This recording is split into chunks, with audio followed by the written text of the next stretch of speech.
Gbam, Gbam. And if I say me, I know Gbam. You guys know how we do it here. You're welcome to one of the biggest podcasts we have on the Southeast. What I go, I'm Akabuike, Dr. Chijoke, Igwendo, Yambaba, Odogububu, Ezboanya, Ba, one dollar and keep as well. Don't umaka say me anabam. Babu no, I know you sibe. I bapen your baba and kaimelu joy I mozo and kaikulu joy I ekuozo. You know, here we bring education, we bring information, we bring exposition.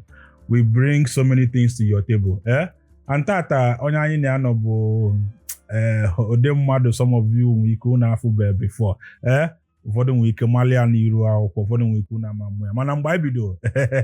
Unuga mana we only bring the big talkers. Ndi wali ke janan, ndi walo only the kuku. Ndi wale fe to give to the world. And welcome to the show, Dr. Akabuike. Thank you. Kinky. Not in there. You could call line Kedonyebo Dr. Nkiru Akabuike Ganiru. Well, Nkiru Akabuike, I always want to use my name to the full. Okay. Go where bring the meaning of the name. Okay. Nkiru Akabuike, PhD Mathematics. It's my name. Abmonye Nkuzi, the Chief Lecturer, Department of Statistics, Federal Polytechnic Local. In fact, currently I'm the head of department of Statistics, Federal Polytechnic Local. Okay. I'm just a very simple person. Try for me for Sigum. Nkiru kakowala anyị anyị chọ ka anyị malụ background gị kedu ebe ito kedu ebe amụ gị kedu onye ebe ịbụ kedu ebe ije primary school secondary school university Ganiru. Okay, I was actually born in Onitsha, St. Charles Borromeo Hospital. Yes.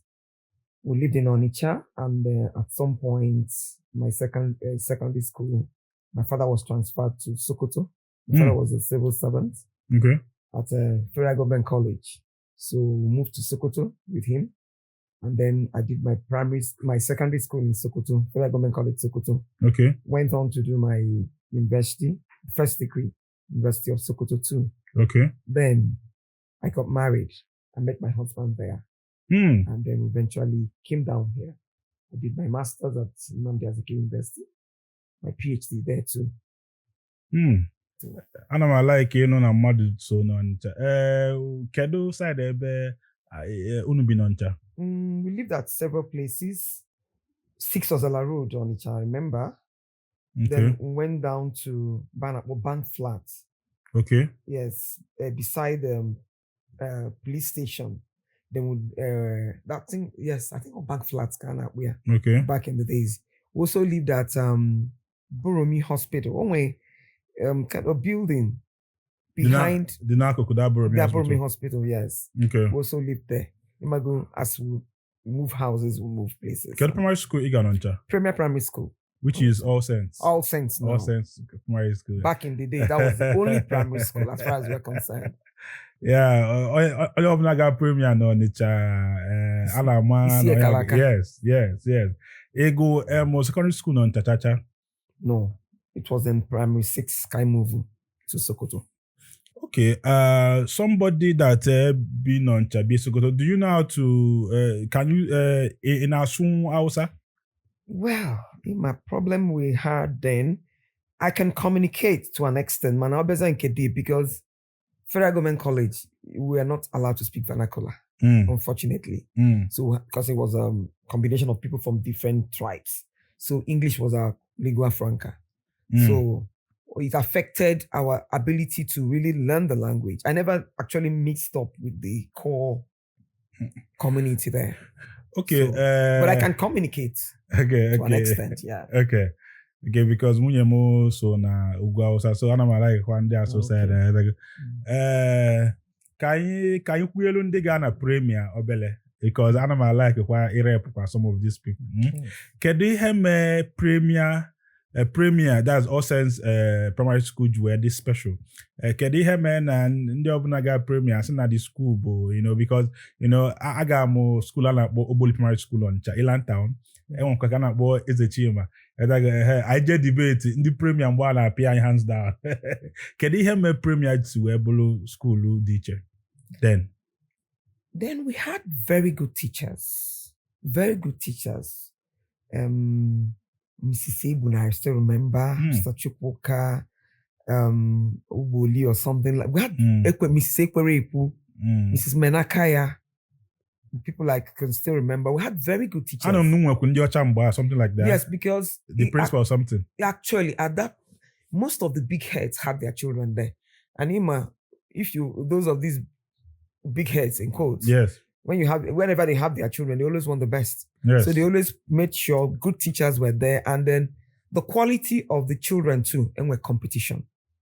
You wouldn't want to be called last three. Normally, in assembly. So once you're hyped and you're clapped for in the assembly, in fact, that term, Ima Laroziola, you want to maintain that position. So you kind of gingered us, it spurred us on to really do well. And then, of course, the discipline was there too. The discipline, we dare not come late. So it was part of what groomed us up to this moment. Talking about this competition now, let's just oppose it with the recent occurrence keta na school. Nwa m nọ na school na Ọka. Enwere ihe amụtazi had a position na the broadcast. Asị na ka the children yale ifili asị na nwa onye agba first, nwa onye agba last. So do you think balance it with nke mgba na nke keta? Do you think that this recent practice is better? Or nke bụ na-abịa ede ihe onye gba na the port at least enwere ebe ikwu ke nke ifili ka mma? I think to say the position matters a lot. When we find out about healthy competition, back in the days we had it. No onye agba first, go about second. We check your average yoju egagi. You see next time. Kai tilaka. Nga agagi next time. In that you work hard. Man, these days they blanket those things. Umake was the feeling ke agbabambo. Do parents kwa cause ya. Maybe na mere off from ideally last, and maybe go so now one of the people now sponsor this school. There are tendency the parents will decide that go pull long way from the school, and kita in was no private schools back in the more of government school. So because you need their support, you need their funding. You know what the parents will not be want unhappy to feel bad, with. but you're not helping. It doesn't mean like we had what we had. Most improved students or pupil then. Or bro about it working about last. That last gonna me fella. Next time is in the last year. And then he may improve and you get prize then. That only I'm the last 3. But this time around, it was the last 5. Because you normally improve. So part of it, the truth is that the competition now make it our parents' name and they are translating it to the children, which is affecting the children negatively. Because at that age, when if you want to kill mago bo a dokase onye kibi onye caribbean, we had simple mind, innocent mind. No onye agagi. Sometimes you make friends with onye agagi. That was how we were growing up. We were very innocent. But these days, they turn children into adults unnecessarily, and that's what is affecting the society everywhere. Because they say that society begins from family and everything. You are very, very correct because I'm a mumba. The only pressure that parents in the nyebo ainwa bo omoha. Ibata joge onye gba first. You don't have business with the teacher and then everything. My father will tell us then. Igba second. More third safe. Osi kedo igba first. Isi ano onye di otu a. Osi ke papi na-alụ. Isi papi na-azụ afia. Osi ke ifela dey eme. Na nwa onye na-azụ afia ga-aga nwa bụ nwa onye nkuzi. That statement alone. Isi mba onye ama gasikwa m. If you that now you are privileged, so you should do better. And he gave us kind of a competition. You understand? And it was a healthy competition as far as I'm concerned because we were also friends. In fact, we can say okay, first, 90.5, more second 90, not just so 0.2 Gbam. You know? Yes. That will also tell you that with 0.2 apempe, with a little effort, and that was bringing out the best in us. The best in us. Even parents were appreciating us. You know, parents were more, how will I put it? They were more nice. There was not, we didn't have this competition even among the parents. Because I remember getting presents from Mwa from parents of onye nga na class. Boy mu. Sige ha ne okwe igale ogote gi ife gote water bottle. Sig na igbani. Oh. Nwa ya efilie. President amami agotele onya. No ye gotele ya next time. So parents were good. Obro nke efu nwa onya as competition. No. It was like spurring the children to do better. And we had a good outing. Back in the day too, enwe ihe a na-eme na school, ama moda memele na premier because premier bụkwa more of school ụmụ ajibo mana anyị nwa abịa late mgbe abịa sekpuru onye ọbụla anyị punish gị pịa ụtarị mee ị ga-abata apeju gị ahụ mmadụ ajụ ego eme egwe ya n'ọtịcha ọ gwa gị na next time ya gbuo gị egbuo ebe ọ bụla ide anụ ya mana kịtaazị sọsọ mba nkịtị ị ga-abalụ nwatakịrị parents ya ebulu moto n'iru school boy camera school this is the school my come late they send kedu do you think that enwe ebe teachers na-esiri emeti ya kịta ka parents bụ ihe na parents kịta ọ dịzi iche nke esi eme ya before ka mma dan kịta biko gbala in touch ya well ifu nke bụ eziokwu ọ bụ na apịarọ Italy mmadụ dị ka m ga-ana n'iyi because whether you like it or not, if you spare the rod, you spoil the child. O nwere ebe okwu na work. Nwebe okwu ada work. Ekwu ya tata, kwuo ya echi, kwuo ya nwanne echi. Aka na-eme ife na emiwele Italy. Those days a na-akpọ odumekwu. Yes. Maka na apịa gị ya. And ada apịa ka ọ dị romantic. Mba a na-apịa ka inweta dị icheti ya, you will sit up. Echeta ebebe. Yeah, so mana you also flog with love. You understand? Ida appear matakili ki melo ya aro. Yes. Walking permanent mark. Yes. Ida appear to correct equally a formula. Yes. And why I have to use the cane? Now I'm going to get 5 on Monday. I'm going to get Tuesday. I'm going to get Wednesday. So you are also part of it. In fact, those days my father Pierre got saying Kenaya.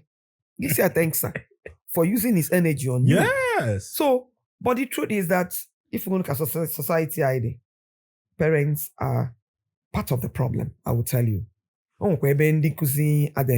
Mana, fundamentally, there's a problem in the home, in the society. The society is what the home is. According on a home, not a society. Thank you. So we have a problem. And then we have to get back to the foundation. We have to go back to the foundation, to the value system in the home. If I own a school today and the child is corrected, the parents, no organized school, you take that child home. You will produce they will stand out. Because I don't believe anybody will go out to punish a child, no worry for me. Why would the child come late in the first place? Can if I go parents now? I'm going to get time school JB. Sometimes, you see them on the road. Even now, I've had to sometimes stop 8:30 to 9. If I want to go school.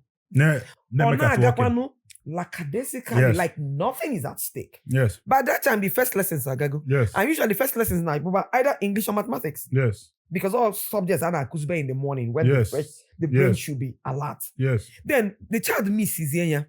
We miss here consecutively. My parents they want to keep their school early. Then especially the teachers make magic. Time where exam lose each other. On your game is said in magic center. Choba teacher again yellow exam hall. I don't believe anybody's a dullard. Personally. Even in my department. When a child, a student, I'll call you, what's your problem? Is it financial? Or just constitution came where? I'll find out your problem. Once you give them better attention, sometimes in our foundation, if you clean up that foundation, the child will start doing well. $1 come here say new area of strength. No because we can good in English. When you're good in mathematics. When you're going to give to care. You understand? Yes. So the problem, I keep saying it, is the foundation. If you as a parent, in fact, back in the days, my children, guy was Benton, primary school, no. Any new class, my child, Batana, I always buy a cane. Go to Italian, see teacher. Because I'm not in a class again. Na cane now for my child. Omera and Cassie and Yemena. In your correction, oju. Use the cane. And Pierre former. don't go out to injure the child. Correct the child. Then he wam nepialia. Natanu non completed the tally. The flogging. So that when you know that mamagi ga. In fact, when you tell my kids, I'll tell your mom. I say, give me the punishment, please don't tell my mommy. Because you won't find it easy with me. I believe that it would be a shame no matter they come as in school when I know that's not what I'm teaching you. I want you to represent me wherever you are. As when people say, that's it, I know the mom. That's what I want. Manakita, parents don't want that anymore. On your natural, Amy, Junior. But when it's expected, the child bazialugulu, ibebakwa. Ichogalibas spiritual house, dele. Onya neme mwagi, no emeli eme. But you miss the foundation. And in case when that gap is there, almost something you can't teach a child at a certain age. Maka age ikwesi kuzilia. Kita umaka kita is so aware. And I ikusi child rights. Because they've gone to school. The society has taught them. Igwe one or wagi two. You can equal the 18. On our social media. We can not on social media. Need it was ego wine in a year. So at a time before that, now where's the rule in a play in the child's life? So if you're not careful, you lose the child. So let's go back to the foundation. That's what I think. And things will be fine. Because sometimes na be ebe 8:30 or 9 for ụmụazị ka ha na-aga school. Enwezo eji ọsọ aga school. Mgba 8:01 efu mmadụ obula akpị ya na-agba kịta, there is no such thing again. Enwezi all those things. And then child right.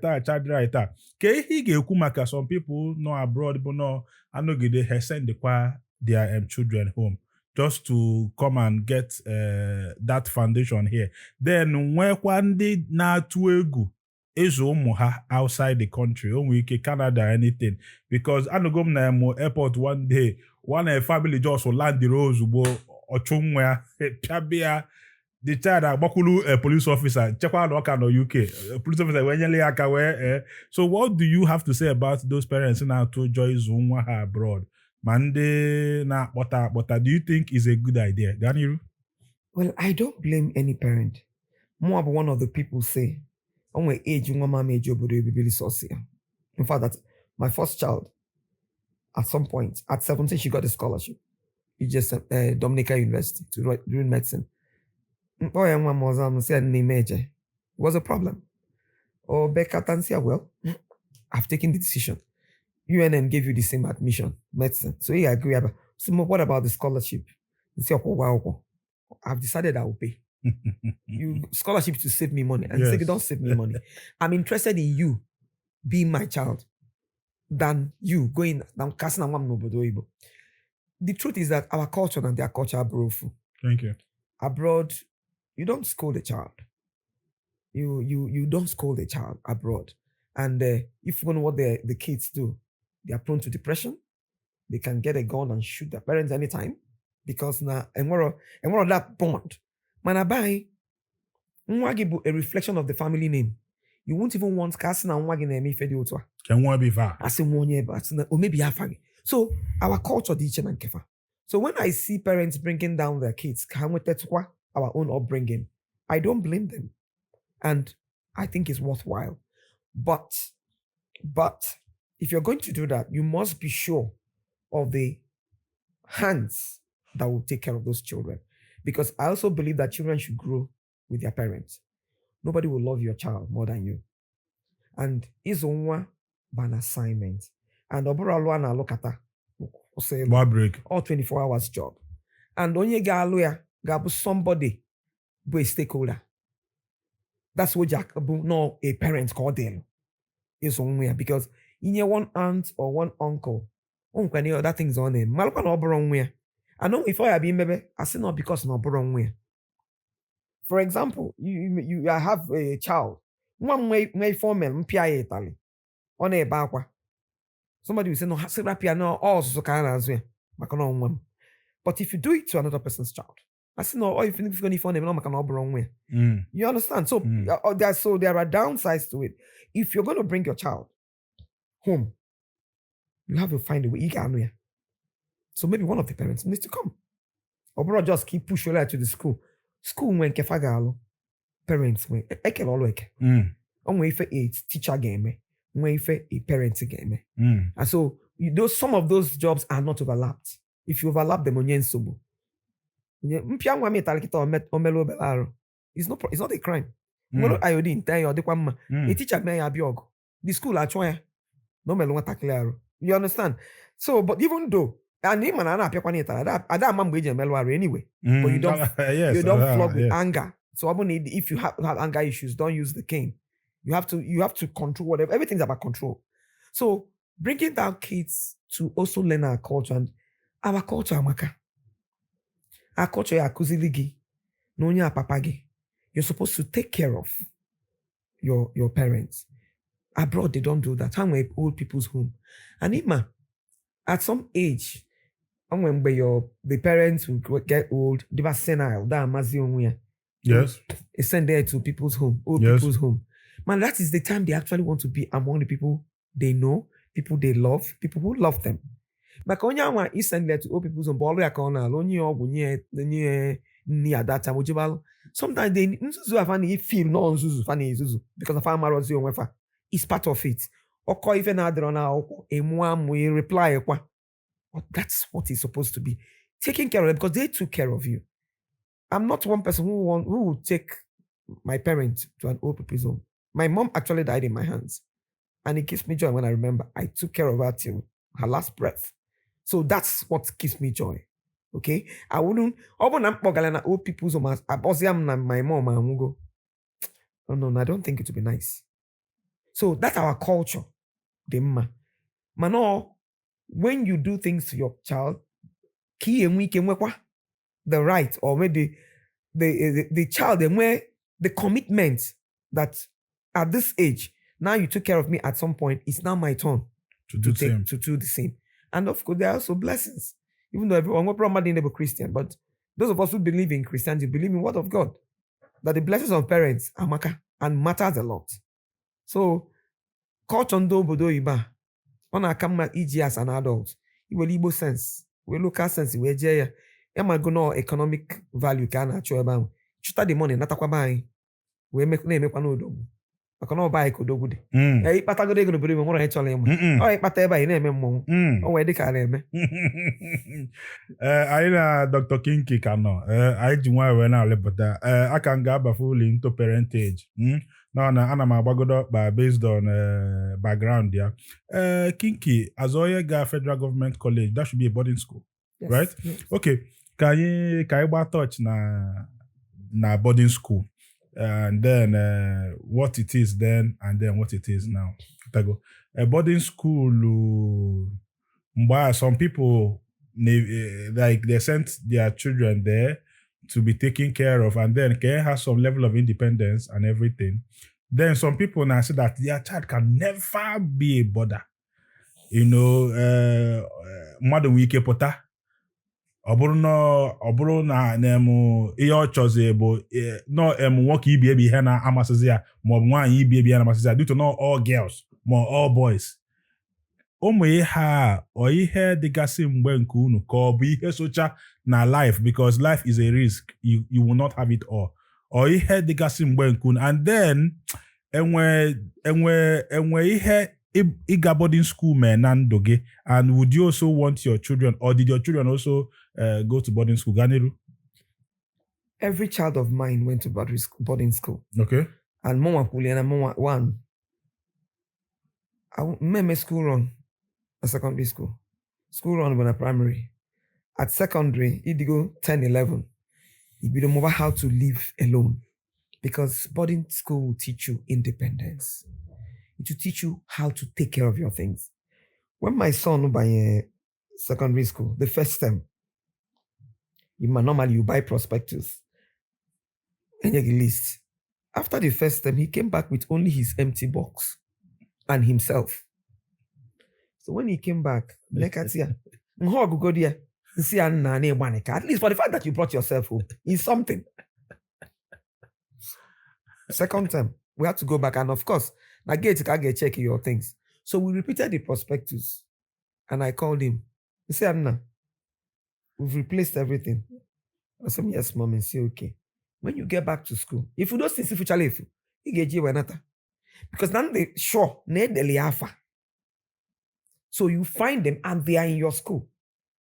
Ike bufanchani nenata. Tinyekwu nke ngote. So that the first one bo ije muolo. This second one keta ibulugo amala. Imalugo what's happened? Those things you wait for. You know what? Second term, he brought those things back. He brought them back because the problem is at that year one, just one. When they're at home, when you wash, you spread clothes outside. They don't bother. Oh, you are or being a housemaid or Jacobatia, or go I Jacobatia, or Jepasano na school. No, come, they care where Malo Megani, Toto Colonia Soron Kiasu.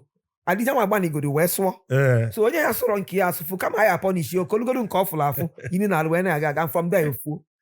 So this time around, he told me that, Mommy, when I now went back, near Malugo, no, Kosaya Kafaji Ekolia.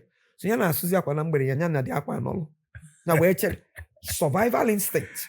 Okay, as you know, okay, I didn't live one. So now also on Olozia, Odobi, awesome, some of them in Yapasani Merumia. Kagali Welia. You understand? Yes. Yes. Call for the and Kendi senior nalia.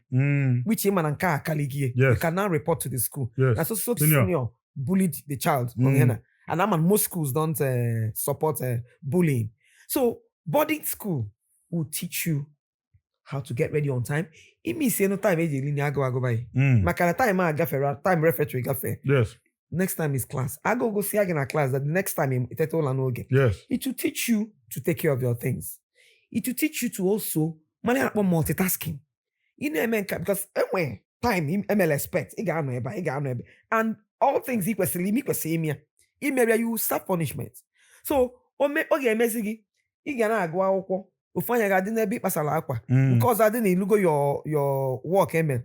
So boarding school it's very good, but I also want it also depends on the quality of the school, because the school also in my umaka at that age abibere on her blue adults again monitoring, knowing what is going on within the walls of the hostel. You understand? So Mama personally single school. Okay. Yeah, and I did it. All my 5 kids went to single gender school. Yeah, no, I didn't like that because I told myself, don't, because I'm I miss school too. But I also told myself, no more where only men exist. There's no world where only women exist. So I want them to start learning how to exist in the world. Even why, yes, working on a class again. Gini aga azoche. Gini azoche. Gini azo position na class. Gini azoche na dining. Omega, you confidence. You resilience. You won't be easily intimidated. Because you've not seen. And then, if you work because now if you've been working before, get on a class. So the man will look like any man in it will look like any other man boy in a classroom. In a class. So that's my own ideology. So that you will learn to coexist, you will learn to conform. What can they look a love letter?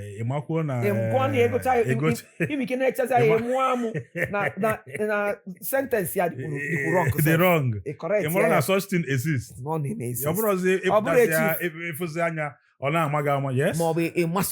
I agree. You understand? Because now, in fact, all the normal man is so okay because they like it. I agree. Not because na in web opportunity. Yes. Because people learn more opportunities, certain things about far for opportunities, they tend to overstep the bounds.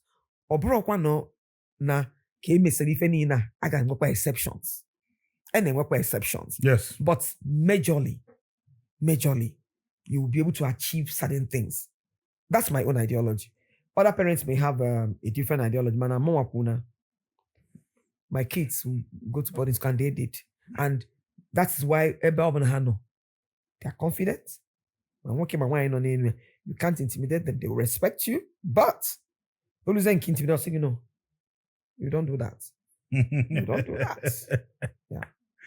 Okay, but I can ask you a question based on the answers you give me about your background. You are the HOD of the department in Federal Polytechnic Oko. There for the long. Anyị nwaga no Unizig na mgbe na anyị na-akọcha ndị Federal Poly Oko ọnụ ọfụma. Mana abịakwa mgbe abịa nyobekwa afụ na Federal Poly Oko nwekwalụ ife ewu na-ata ọkasị anụmanụ maka ndị mas commune. Ị nwere ike ịgwa anyị why people like us then na-afụta Federal Poly Oko as school dị substandard to us and gwa anyị ihe because onye na-ejero ama gwa anyị whether people are actually ignorant of the truth and if they on board na Federal Poly Oko. Can you? Okay. When you see yourself as superior, or we'll call it superiority complex, is a problem really, because you're acting based on your level of knowledge. If you're in education, in divisions, some people do the theory, some do the practicals, and that is what is actually sick in this country. Here for somebody on us, there are professors who are hungry. No, you need no so. Manago na agwe. If any mota, why not put into practice? Or me. So schools, the essence of establishing polytechnics, monotechnics, but to teach the technical knowledge. The doing part of it. All my mechanical engineers that can't fix their cars. The mechanical engineer, roadside mechanic agaro school. Why? Because the person was taught to do the job. So Apiana companies, the management in there, those who do the policies, those who do the actual work, so that's what the polytechnics are all about. Okay? They do the technical part of the job.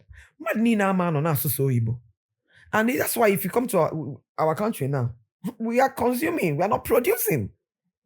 Because we've not focused on that. So I blame the government for that, for looking at HND holders as the inferior. They are not. They are experts in their own field. For example, experts, all professional, all professor of Akara. Yes, she is. So on your open and you're doing it well. So when it comes to it's not about singing our own praise. We're doing well. Hapomaka, the propaganda, and what we're being were bad eggs. Even in that your Unizik audio. I go come na Unizik. I did my master's, I did my PhD there. But I'm working the BT. There. I'm not fofa. So whatever is mother, whatever mother, whatever young some people for Kwalungufana Polytechnic, maybe parents felt maybe I got maybe the other school is more expensive. When you say, I can't afford this one. Come go to this one.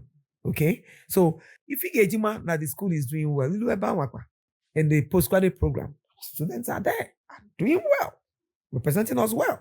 So they are doing well everywhere.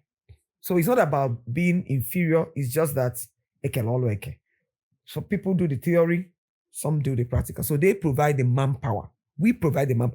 We are focused on technological know-how, doing the job, the actual job, so that even if you establish a company, a policy maker, if you want those who will do the actual production for you, you come, we'll give you the students. Dr. Kinky, as an academia, somebody that is already in that education field, you agree with me that our education system in Nigeria, you just said it now. So many professors are hungry because Gbam people that that there is no financial backing, there's no evidence. Maybe pastor, maybe dibia, maybe father, maybe professor, maybe lecturer. Of course, as wonderful as law is, and lawyers that are very hungry. And what is wrong with educational system? You go to school and you come out looking for a job, who will create it? Why don't we produce creators? Why don't we produce employers instead of employees? Kebe feeling a milis weba no pure. Somebody like me now, I put with a third class. Because the job come for yendi bem nafo. I try more echini na say ijara kwamba I go. But today, some of my classmates and classmates see bochafa of first class. Now, what do you think is the problem with our education system that we cannot produce employers? Ganiru? The problem is I need focus on how will I put it? Now, equals 1 plus 1. That's 2. We're not focusing on creativity. Sometimes government will take a blame there. They need to provide facilities.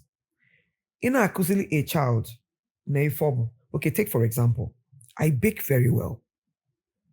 I didn't study food and nutrition. I didn't study bakery in school, but I did food and nutrition in secondary school.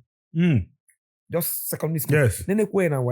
Yes. Then back in the days, I am well kitchen. So if any I go see and can I go to class, we'll go to the practicals. We did practicals even more than the theory. So most of the things in Motasel, when I got home, I told my mom, only if I could, mommy, we did meat pie. Buy this for me, buy this for me. I practiced those things at home. And I started doing them very well. Even without going to school. Then when they go to all of that, I can establish a bakery. And bake very well, bake cake, ice, and everything. You would think I'm a professional there. Just with my secondary school knowledge. Unfortunately now, government funding in education is so poor. And technological know-how is changing. Somebody goes, yeah, I go computer science. Oh, mama, how to use the computer. Man, don't make it open on your 2-1. There's a computer operator. Also, number Hagoli and actually have computer lab father alone. So I be as a teacher, the lecturer put Kuzeya. If this is what the keyboard looks like without actually touching the keyboard. Yes. So we need to go back to that practical aspect of the education. That's where the gap is. And Malukwa, some children that may not be so smart in terms of memorizing if I could in a class. Near the job or lawyer. It could technically. Or hands down. Or mark a CMA. I got to know one if you no, twice see na security have no twice we join I could me. Oh my got you to man no man na say with the wire no and I got on my red wire na I got connected with red, yellow, black and all that. You understand what I'm saying? So there's a gap in our practicals because most of the facilities they provide them are going obsolete. The government funding is not forthcoming. Sometimes corruption too. And we take away somebody they in charge divert the money. The system is sick. So we need the overhaul in our education. Let's focus on the practicability of some of the things I name. And that's why if we see our people, if somebody near school, I know we go second class lower, third class, or low pass. Chairman. Because now for the facility that will bring out what is actually in the person. Enabling environment also. We can study in fact and that's no the best graduate. In us when we case to no for class. Man not fully the opportunity, the facilities there. So let's focus on providing the facilities again. Now then we can which most of those things are from I say no quadro. But I being practical, there's no light. There's no fuel. If you're gonna have a fuel on other who can afford it? So you lose the kit upon a fuel at the row. Teacher say, okay, I can see me practicals to the man because no quadro. Can you measure alternative to practicals? I mean, so how would the child or some things now considered abstract study? No, hands-on. In now got here. Almost even I could in a class. When you're doing the practical aspect, you got why this is this, why this is that. So that is where the gap is. We still have good teachers. We still have bright children. Mana, government in a fair line in some place, they should increase the funding. Not just increase the funding, and where effective monitoring. The show with a guy and that I say no, also like I provide. I want a fuel and the electricity. They will provide. But the important thing is time for practicals. Let it be done. So that when you go see a pota, on with the all corner choku. On when they about just in natural employment. Naturally, Jackia, boy an employer because almost for the technical know my home. Some of my students in electrical electronics engineering at Oko there. If I go see a pota, most of them, my solar in the house, all my students install earlier, and he maintains it. Now see all lost some when if you had some cake or some mommy going to that salary I got when I gave me in 1 week. That's what it's supposed because almost and that's what we should be preaching. Every course, well, practical aspect. So let's focus on that practical aspect. And that's where the government will come in. Because of our schools, they should fund these schools appropriately. Okay, Dr. Akabuike, you know that you did not mention that you're a coach too, because I know you, and then you are a coach when it comes to mentoring youth and then societal values and everything. Kai banye na family values. Of course, if we're gonna, you have talked about your children, and then Marcelo na emo fanilo na. It means you are married. Yeah. Yes. How long have you been married? Well, I've been married for 27 years. 27 years. Yes. Okay. 27 years. That means I could go Silver Jubilee, Yes. going to the Now, third golden decade. Yes. Now apologies for the okay. Yes, this is now journey to the Golden Jubilee and everything. Yes. Okay, 27 years. Let's talk about marriage. Okay. One of my wife with court the other day for our court wedding, and then I go in only Oka alone. Everybody here, Oka South have more than 5,000 pending divorce cases. Just that, just that municipal, just that area of Oka. You know, and then I know wherever man now another one for I cannot do it again. I told him what is happening. I feel like the marriage institution is being attacked now, spiritually, physically, and otherwise. Feel what are we getting wrong in marriage now? Then is online. I'm not a feminist. A man should not, it's always unua. And I be like, you should not tell me. I ain't no long wine bob now. Yes. Okay. But because what do you think is happening now? What is causing all these things? I think the marriage institution actually has a problem. If you're going by the number of divorce cases, and I think it has to do with the value system. The value system in the homes and the parents are to blame. I'll give parents 100% blame, Naya. You know why? When you're raising a child, I'm going to look at it two ways now. The focus on the girl child. Anazugi. My mom has said, oh, if I kill a baby, if I kill me, won't tolerate it like this. That. If I marry things like that. While doing that, the male child was being neglected. Anyway, a popular saying that says, if you want your wife to be an angel, you need to create a heaven for her. Because angels don't stay in hell. Yes. So, yes, Isosia, that girl child, Obolo, an angel, this so good. It happened the male child.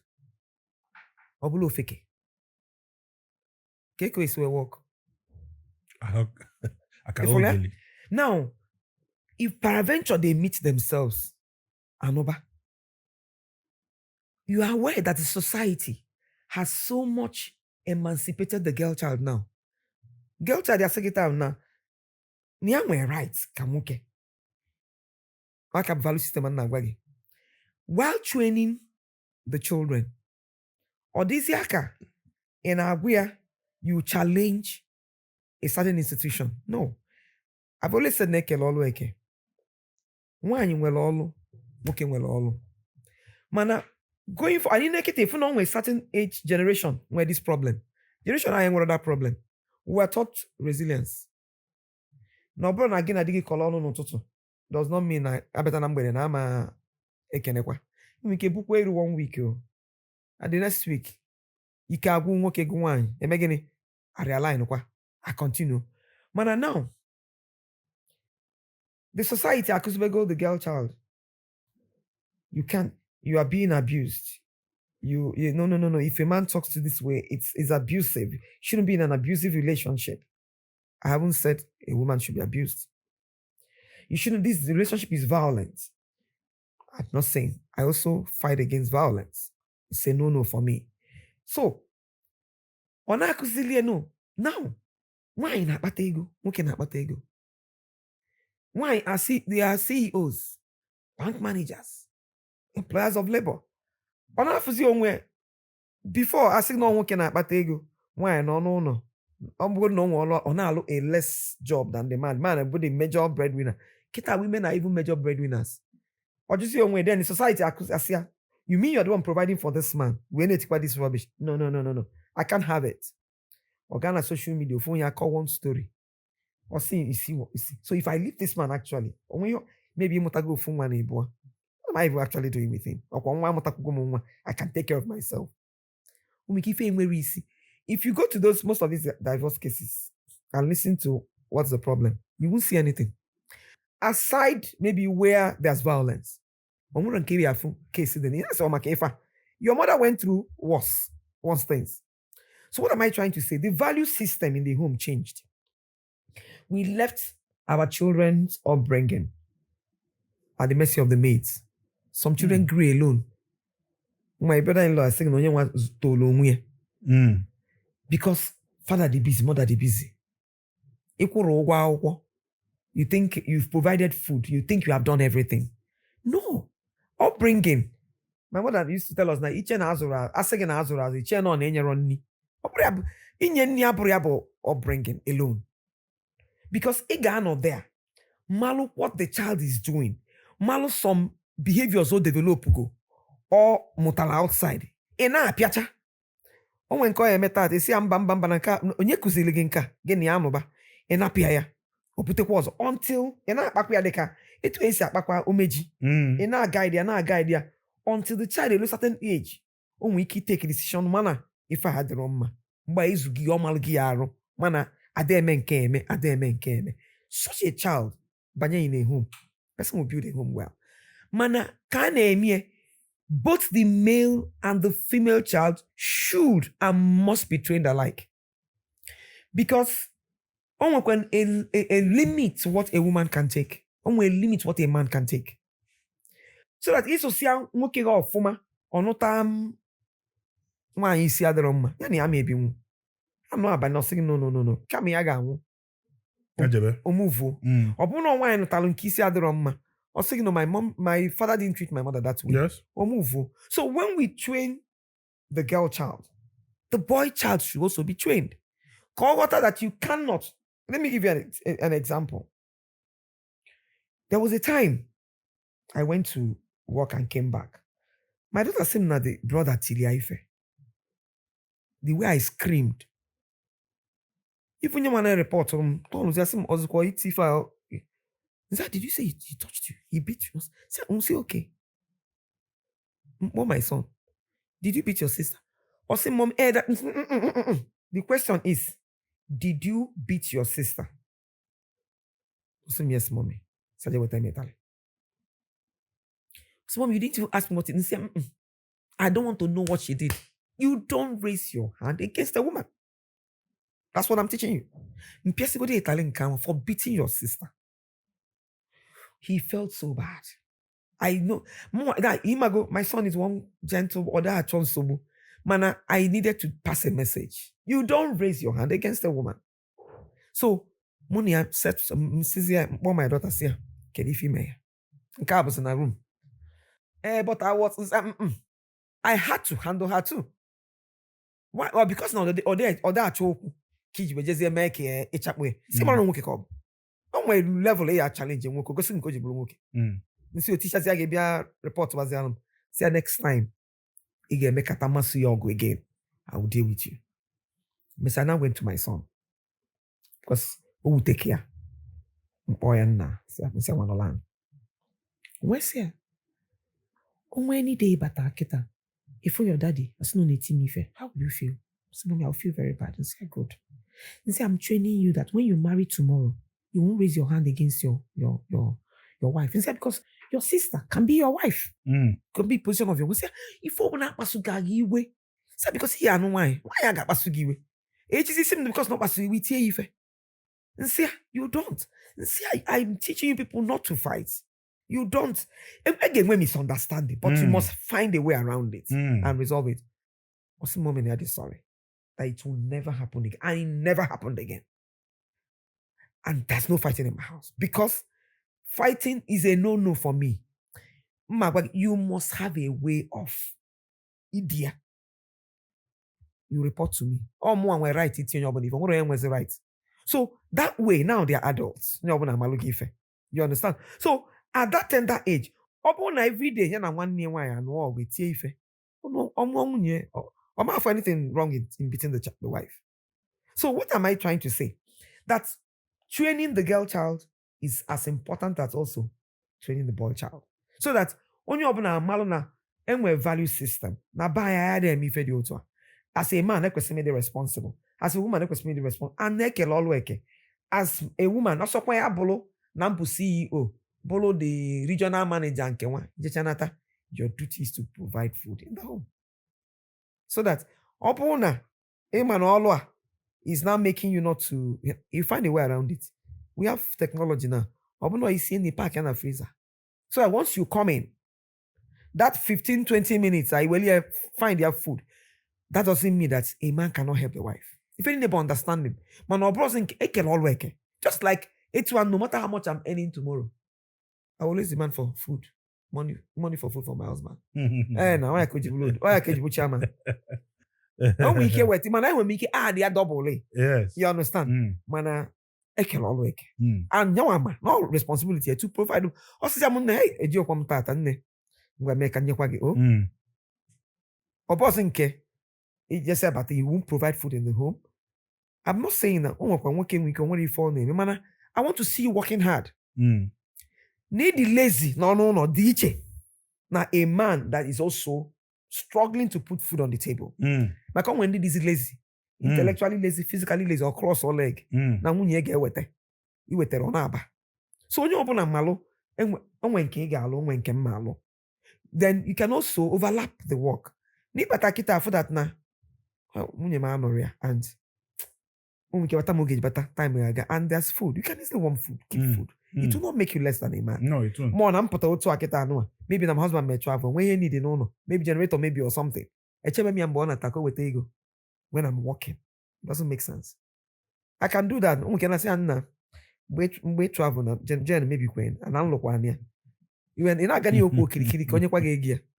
You understand your quarrel game? I'm how to on your you banket makia mokwebeti with wine. But what I'm trying to say is that we can when we can and then may the family will not have problem. Yes, that's what I think. One Akabuike na abai na anya. Ịchọ ka business gị sala ọkụ. Ịchọ ka efe ị na-elekwulu n'ọkụ. Come and partner with us at Gbam. Bịa ka ime your brand ka ọ gaa as viral as Gbam. Ọ ga-abụ ebe ọ bụla afọ Gbam. Afọ ị na-ele. Put the numbers on your screen. Ka ime ka iwube ewube. Kedu ihe dị gị na-eme? My husband is a medical doctor. Your husband is a medical doctor. That means your husband is a career person. Yes. And then you too, you are a career person. Yes. Okay. Let's touch na career because And then when clash of who is supposed to do what when the two persons are chasing careers. Sometimes one can say no chọrọ nwaanyị na-arụ anything. Na nọdụ n'ụlọ na-edebe ụmụ ya ma ọ bụ nwoke asị na ọ chọrọ nwaanyị ga-adị lazy n'oge esikwa na-agba mbọ. And you've made mention that ụmụazị kwesị ito with parents in your one of your talks. Kedu ka isi wee balance ya as a career person that you are and then your husband medical doctor, wonderful. Ka isi balance the whole thing. Enwe mgbe ịgba break take care children. Were you Ganiru just do your thing? Some of these things, problem anyway, but at the level of cotton. Give me a nwoke. Ịma na nwunye gị, ị chọrọ ka nwunye gị lụọ ọrụ, not able housewife. Unu akpa ya akpa. Mgba nwa ga na-ayị, mgba love ka na-ebu unu. So nwaanyị mmalụ that, for example, I'm not one person that likes laziness. I don't like it. Even if my husband is a billionaire, no nwere ego nne dị n'ụwa. I want to work. Kama m nwere nke m na-eme charity. I want to be useful. I don't want to be at home. That's the kind of person I am. So if I meet a man tomorrow, maybe it's in a chorokwa nwaanyị na-alụ ọlụ, mụ na gị nwere business. In fact, I kuchara ya mgba m delete your number gị na phone m, block waga everywhere. Mana mụ na gị nwere sacrament jikọ mụ na gị. Because it means I will not be happy with you. Man, ụfọdụ ụmụ nwoke na-adị aghụghọ. Ọ chọrọ the best of the best. O jee nụta medical doctor, for example. Ọ mana nwaanyị ọbụla tachara afọ ga medical school gụchaa ya pụta. Ịma na imedebe ya n'ụlọ. Ọ wọkọrọ. Maka ịfụ what they go through in medical school. You know that ọ bụrụ course ọ na-aba agụcha, ọ bụrụ Igbo bike. A na-aba agụcha nọrọ n'ụlọ. Then because na ị chọrọ onye ma akwụkwọ, o nwere brain so that ụmụ gị wee bute brain ma mafa wee ma akwụkwọ. Ị na-aghọrị ya nnọọ. Ị na-eme gịnị jee lụta medical doctor. Ịgba nnọọ nkịtị o. Ịgba nnọọ nkịtị. The moment ị gbanyere ring n'aka ifiri na inweta gị mbakwa ọwakwa m ka na mba nke call a mba ọma awakwanụ na enwego the seat. That marriage will have a problem. Because you get at that woman, you will start. If obagodu gị nkịtị at that time, the woman will never be happy in that home. For that now, and when a woman is not happy, the man will not be happy. Because women need to be happy to bring out their best. Okay? So, audio to a man a career woman. From the onset, ikwoya. Ijenota ụmụ nwaanyị amara akwụkwọ. Ha eje nwozi aga. Ijenota ụdị mmadụ n'ụlọ. Ọ mapụrụ akwụkwọ so nwere eko career nwa ọ na-achọ. Ọ dị okay, o fit your aim. Mana you can the law say as well, you cannot probate and reprobate. No. Each are the best, not the best, of first class product. You say no. You're not trying to. Malukwa, but that woman is also representing her own family. And is expected na so say no one boy you see enne. Na moto man no problem. Can you change it for me? But can you on one? On what if on now? Or the subject to I've paid your bride price. Your mother cannot demand. I'm not married to your family. No. Because expectation of your parents from you as a son. I also expect that from my daughter. Yes. So yes. Because yes. Or near. Yes. At some point in life. Yes. Okay. So audio to I buy her from the beginning. So that no my work. Then you, the career woman, Malala, first you are a wife, you are a mother, then your career. If anything were priority. Personally, I'm one person. I've always loved the banking job. I've always wanted that. Oh, my dream career to be a banker. Yes. When I got married, my husband be a doctor. I had my first child within the first year of the marriage. Then by that time, Messiah youth service. Chozia, Mago, Kambayezi and Chotan all because I wasn't. We had to sit down. My husband said, why be this first bank Nick I wanted to get a job there. My husband was doing his residency program. I was saying, you know, I always want you to work. But if not, all of my hand is very busy. You look at a bank, we manage are very busy. ụmụaka amụchakwa n'fa naanị before that man, both of us will not be happy. What do you think? Omeria no force on my force. He threw it up. It was a dialogue. What do you think? I'm not stopping from getting mana kai go there. Ụmụaka na farm kita ga-azụkwa no fast. If you go na mama I go busy by virtue of my training. Profession. It made sense to me. See ọkwa n'isiokwu. Maka banking, mgbe kita no banking dị a little easier. Mgbe ahụ bụ no 8 to 8. Maka na na abụ na analog. Account where balance and all that. I realized that I also love children. I wouldn't want my kids not to do well. So see, okay, that's true. I had to sacrifice that profession. I went into academics. Say, okay, lecturing will give me more time for the children so I can balance the two. Everybody must make a sacrifice, either the man or the woman. Now, why did I make that sacrifice? When if I go doctors you understand? Unquote. Okay. So definitely, you might have found the major source of income caught why make a career woman. Yeah, insensible. Important thing is put food on the table and be able to solve your problems. So I said, okay, I went into academics, did my master's, and then eventually got into lecturing. When we came, and I'm happy I did it. When we kept balancing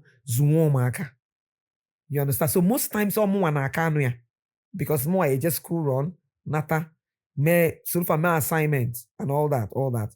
My husband Batakwa, he will come in at the time only problem I went born or but and say look at what happened. He told his weight as the man of the house and all that. So but most times he also put confidence in my decision. Take decision when I come in, I will malo how far. Align. Yeah. So it helped our own home. So what I'm saying is onwere iwu kwuru na nwoke ga-azụ nwa ma na nwaanyị ga-azụ nwa mana ịzụ nwa nke bụ eziokwu to be in all honesty but the primary assignment of the woman. Nwaanyị amanwu arapụ ụmụ nwoke fazụ ụmụaka ga na n'iyi nwoke adịghị enwe obi eji eti nwatakịrị ife ama m ụdị obi ụmụ nwoke nwe most men don't. Onwanye nwa na-eyi isi dị for the woman nwaanyị apịa nwa ịtalị. In fact, those days on abon weka mete Italy, my husband say chelo mu hapo. Mu de go de Italia, chelo ka bia ka agbapu one more time. When some homes up no working up here and all that. I'm not saying Italy, but ultimately, like I said before, from when near Italy, a man may kukata gear and so okay, can yella and chota is not help. Italia we biazia. Okay. So what I'm saying is one yobuna can do career. Man, every woman was created to be multi-talented. That is why a woman we can dime. Multitasking. So, because you can multitask, you need to balance. Balance your career, balance your duty in the home, also your responsibility in the society. Okay, we can work other things in the men and all that. So, if you're able to manage your time well, you will put out time for all these frivolities, time age time age if on a time is what time is weak. Mana, before a woman can do that, she needs the support of the husband. Moke abo bata for the imego this thing. Otuguru gafa. Kusigi love. Gosigi na nne. He's again. What would I do without you? In fact, why you're being tata? No 10 come 15. Why they call maka? Oh, so when I see a man having issues with the wife, I say I need intelligence. Why yabo key? What the key yatinye? Higher if maybe all the woman needs is one or two wonderful statements. Osaloko. Was ya na kochapo. Kiame mana for the monkey and Melfa, they are not happy. They are not even noticing it. No, for ya. Mekatazia. Ofu ya say if afuni na kenata digona Kennedy kwa gife yin emere. Isi o notice kwa na say tamana afo eba. Je na nwe award ani when itakare afo. Echi o ma emezi. Because all chabo peer pressure and friends where they influence people. So what I'm saying is the career can take place and the economy too. If economy, it may gain every man when you have a career. When you have a career, economy is not smiling. It's not at all. It's not smiling. And no can all on the men on when level getting pressure. Or one day raise your voice.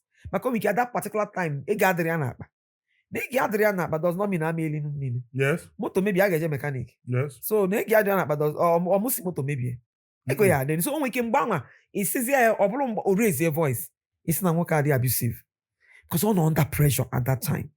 And Maluka that you are not also making money for just two of you. Well, external relations. Yes, because then we're cousin, then we're niece, then we're nephew. And in African society, you don't live for yourself alone. Yes. I have extended family. So hey, people met of some. And when one them will Dr. Kinky na dear doctor. Yeah, exactly. Singing and help. And we can at that time. Each Tony the weekend was singing the be 50,000 ever because because you don't live for yourself alone.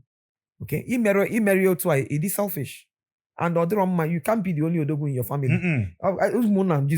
Yes. If the man. Yes. So what I'm saying is, we should be able to support each other.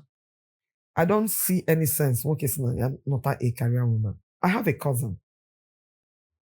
The husband had money. Money, yes, at that time. Very rich guy. Now my cousin, very beautiful woman. He felt up pocket. You know what happened? He died at 36. Leaving 3 children behind. The wife was not doing anything. You can imagine. And unfortunately, was into business and all, the wife couldn't even run the beauty business. Outside. It got to the point that the woman couldn't pay school fees. She had to a bone of her would divide into rent a part of it. If that woman was working, this bad. You understand? So people sleep these days and they don't wake up. Yes. People slump. Yes. People are on your phone all the hell they all on that. What happens? The society starts. Of course, the wife have a problem. Even his own friends who want to take advantage of the wife. The friends' wives are some our chosen one after Dianos. Because the wood is an endangered species. She's the enemy of everybody. Okay, all go the man. You understand? So when that happens, what happens? The society, this family will suffer. The children will suffer.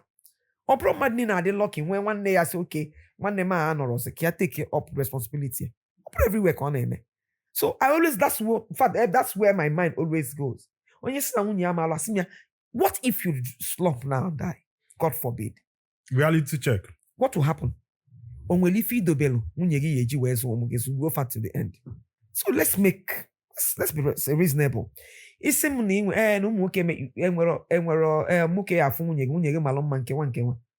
will just say, go and deal with your insecurity. Yes.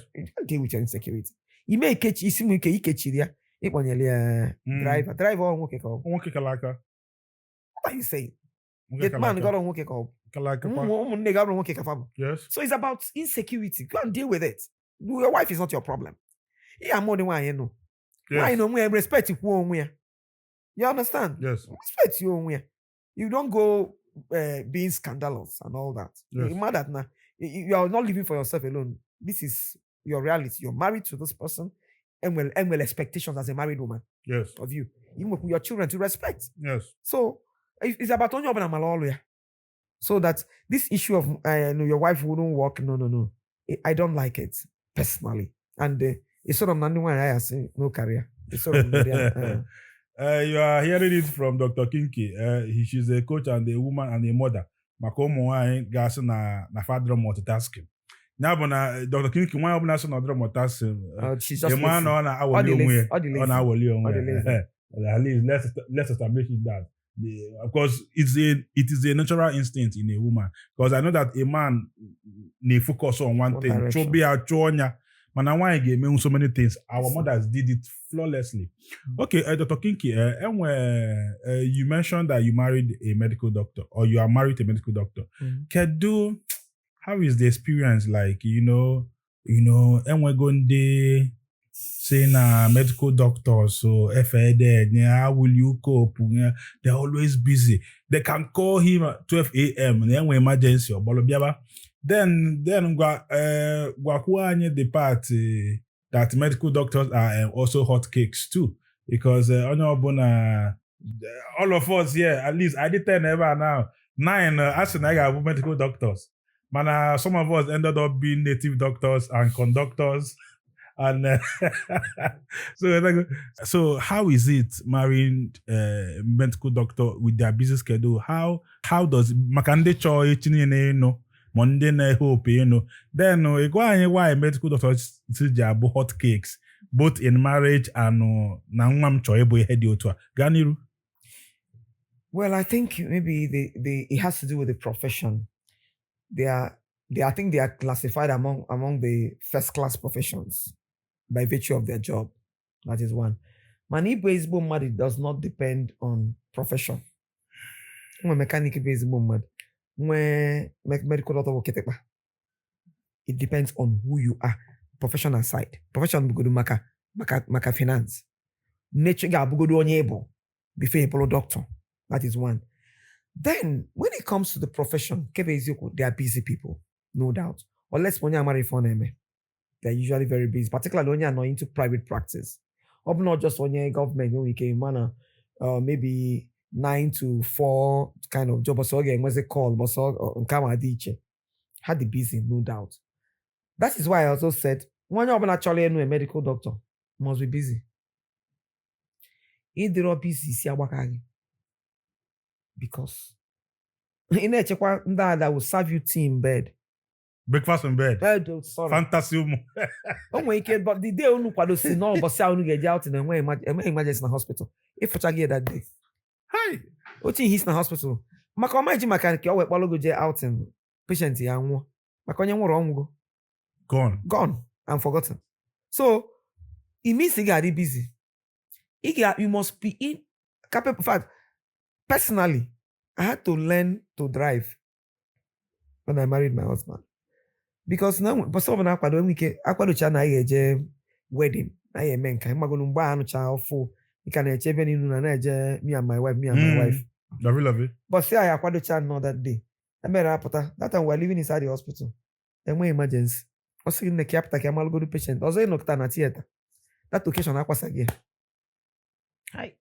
He made a marriage made for that marriage to last. He said, "You're going to keep moto." Because okay, if you want to keep getting a guy, you won't have a social life. We've had severally to attend the same occasion in different cars. In different cars, yeah. I'm going to meet is here at the wedding. Care time, sister get here 12. Kai meet is here there. Nah, biazi kwa. Was I said also near Kadikwa business. Okay, music can all night check. Time will na afọ beng second ya makwa ya pụta ngwa nyezie envelope ai ima na ọ ma bịa nwuzi and it's okay I mean Roham he never intended it to happen but it happened open need you're busy yourself or you are also not able to do things for yourself you make a say that this man is not attentive, he's not caring, he's not, you have a problem. So medical doctors, even the manager at Chofa for the second hand will ego more for go forward. But they are just that agwa. Yes. Basically, they can provide. Yeah. But in my guy was I want to fly first class. Business class. Business class and all that. Man, on our alone now look it's your business class, fly business class. But what I'm saying is as at least economic security with him and then the name no about doctor. Like I said, it's about class thing because society sees them as a first class, just like lawyers and all that. These are first class professions. So that's why. But Anna Amu case a doctor's wife Amu. Yes, Anna Amu because give doctors wife, you got a nurse. Even if not by training, socially you got a nurse. Like we can boy I go low to another. All this so bad, you buy back food in a hospital. Because you have to part of support the profession, support him in the business, and then you should also be a night watchman. Yes. Or did you ever call another? Next sort of quack when he comes back or quack or ring your bell. He may pay house. Yes. You should also imagine not by 2 a.m. we can only run anywhere. But when an emergency took him long hours to miss dinner. So being a doctor's wife is is a full-time job. Because you mean in what time age anything. Whenever the time is required, you have to stand in. Peace. Because the job has a lot of pressure in it. You understand? So you need to be understanding what this man is going through pressure. Before my husband is always looking like a 2-year-old. So you need to keep him alive, keep him healthy. And Malukwa that they are exposed to all sorts of illnesses. So immunity you need to be a good cook. Healthy diet. So that all the good exposed to immunity will help him to fight whatever illness is exposed to. So if a doctor's wife is nice, yes, or you need some level of reputation, say when you're dog. Manega all the a good soup na money maker. Dr. Kinky, on a lighter note, enwe ndị na-ekwu maka mara maka doctors age dị mana young doctors geta enwe asị na ndị doctors na ife fan ụmụ nwaanyị na-eje adịrọ mma asị na onye doctor pụtabakwa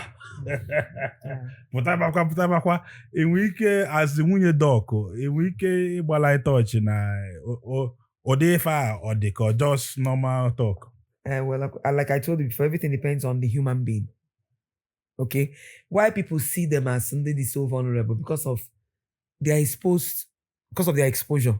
Doctor in a hospital, nurses not there, and we're beautiful nurses. So they look at hey, okay, I'm not going to much like this. It's about discipline. It's about who the man is.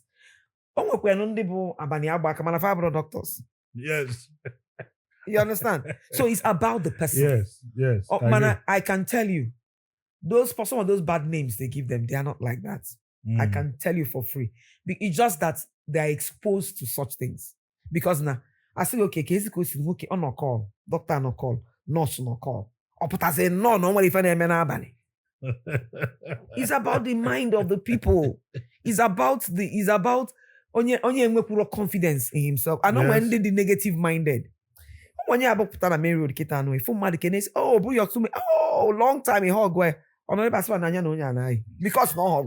I mean, someone when they is so myopic in their thinking. Yes. You understand? And if somebody an extrovert, you won't think that way because that's nothing. But when you so myopic, and such people are not. They don't do well. Time age, but they go well now. Try and say so. On what way at your mother or baseball mother. When you're disciplined. When you add one discipline, it's not about the profession.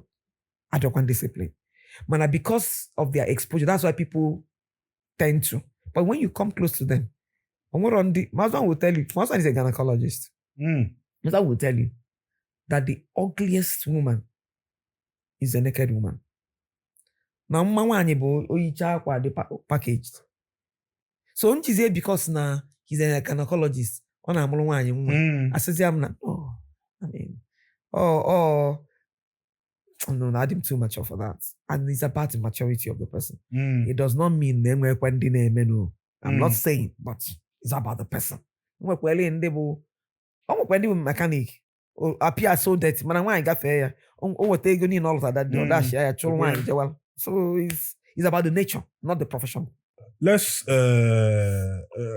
me talk to you as a coach now. Let's converse as a coach now. Okay. Let's talk about the girl child. Let's touch the offer.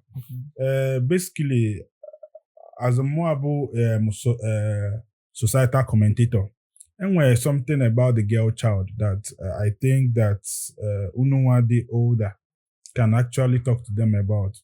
What is the desperate for some ladies to get married? The desperation, and then why the desperate for some girls to level up, to look big?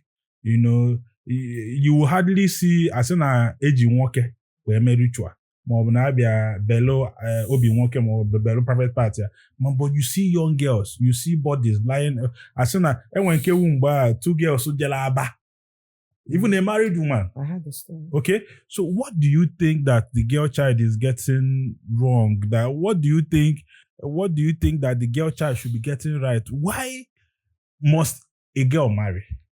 And if you want to marry, how do you get the right man that would avoid all this desperation and, please go ahead, please. I think it's about societal values. The society hasn't really been fair to the girl child. And when I say society, maybe I'll look at maybe our own society. Abroad, it's not like that. Okay. Now let's look at the scenario. A girl child. Okay. Oneito, Anazuya. She's so composed, she's so well behaved. Ona saying a good person, naturally the wayward. We face focus on how we are go chapota. Maybe the course, maybe or go to school, no and all that. Ulu 30 years, 31, 32, which is still okay. Onye chozia, okay, chosen no one second bow. Now onye the 30 they go old. The society is putting a lot of pressure on the girl child. And in this life, and thus our African society anyway, particularly the Igbo culture.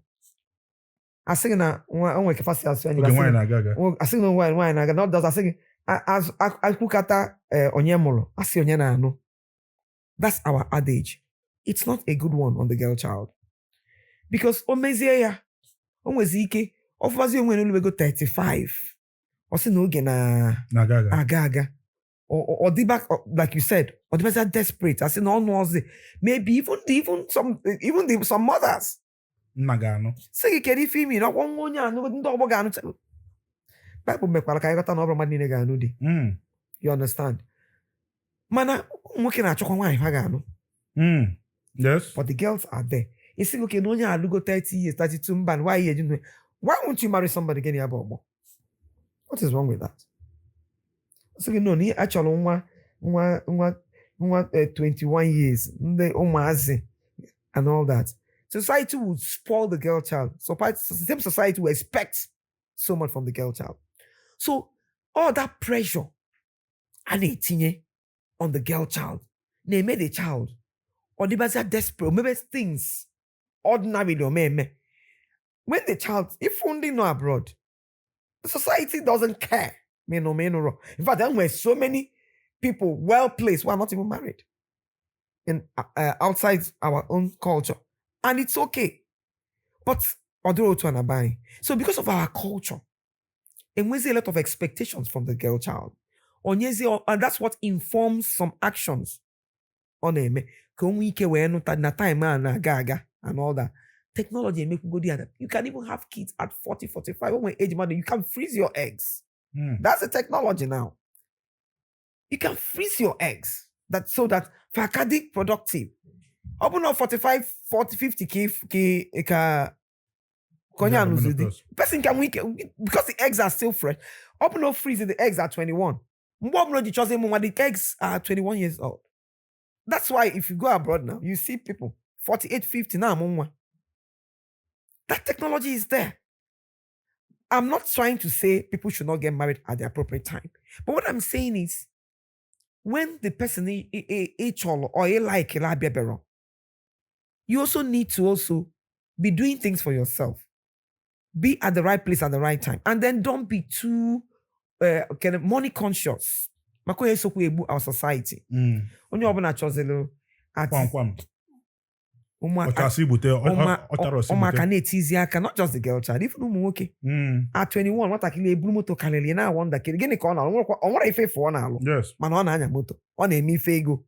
From where? So when you put so much pressure both on the male and the girl child, on a yen sobo. And may say money tea baka. If and who even taught them that they were a woman will go on our walk. I don't believe in those things. How will he make money? Or will he give you factory that will bring money? Or will he be printing money? Sometimes I tend to understand, can do technology then behind this? And all that. So no, go. Dibia wana agwo the ogu. Ego the yampa. You see how wretched and poor they are. On a golo go ki we able pilonia. Ego the yampa me na takwa ego. So nka na natanya wono omu ogu ko mbe ego nko ke na nizi ge natagwa. It doesn't make sense to me. I'm not saying well, based on my own limited knowledge, Mm. I don't think it works. They're just killing people unnecessarily. So, mana, it's also a call on our girl child, the girls. That money you think you can make, you can work hard and make that money. You don't need to expose yourself to be vulnerable to make money. A girl Mhm. if a man can be in the street, ego, that one can do something decent too for One yourself. is not gender based. It's not gender based. As a matter of fact, don't mind what ego more because someone are resilient. Okay, so what I'm saying is, let the society take it easy on the girl child. Let the girl child breathe. Let them breathe. It is not so much pressure on them. You as a mother, and I'm going to get 30 years or no better. Be supportive. Be supportive. Auntie. Oh, we're not there no Now at December 21, too. 22 or 2 days or So which way? And the Ebara pota Able to go second hand. able go to Able go to Kumbo. Yes. Or there's where's the market value? Yes. Okay. But what I check on Yes. so that kind of Yes. thing. So what I'm saying is our societal values. If we can change our value system, change the way we look at things, stop putting pressure on people, and then parents too. Now one get go 28 years, 30 years, get ego. Give mamia na papia. Oneke at that age. You understand? So you don't expect the children to do magic. Or hanchana is so push encourage a child as long as that child is not lazy.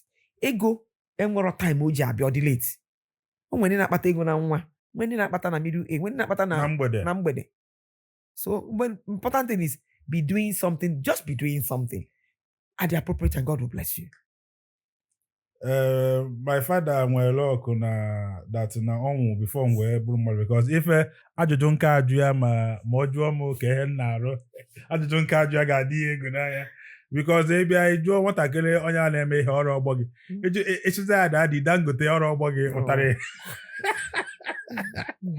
ikwu maka technology there is something about anyị nwa bụ ndị isi ojii that the first thing we do to what we don't understand is attack and everything. Ikwu maka technology, ikwu maka freezing of eggs. Most times, here I know what batara otu a. We actually start trying to use religion. Up na body antichrist, body agenda. I think during that COVID-19 time, about Ebogo. And when this na that vaccine and all those stuffs. Maka the stigmatization against technologies like IVF, a way that God has helped so many people to conceive. I say IVF where me and my wife we are content creator, so I CS mumwa. So even a comment section enough for some people aqua CS as if monobro nwa ka ekupute because we can educate some people about some of these things and why this kind of approach should actually stop. Can you? Half knowledge is very dangerous. Ofodo that those who have their canals cracked by benevolent spirits think that others are not doing well. Yes. Imana onye mwa by vaginal delivery or the akobodogu. Nkebe eziokwu. Nkebe eziokwu na ụmụaka amụ with CS na abụ stars. You know why?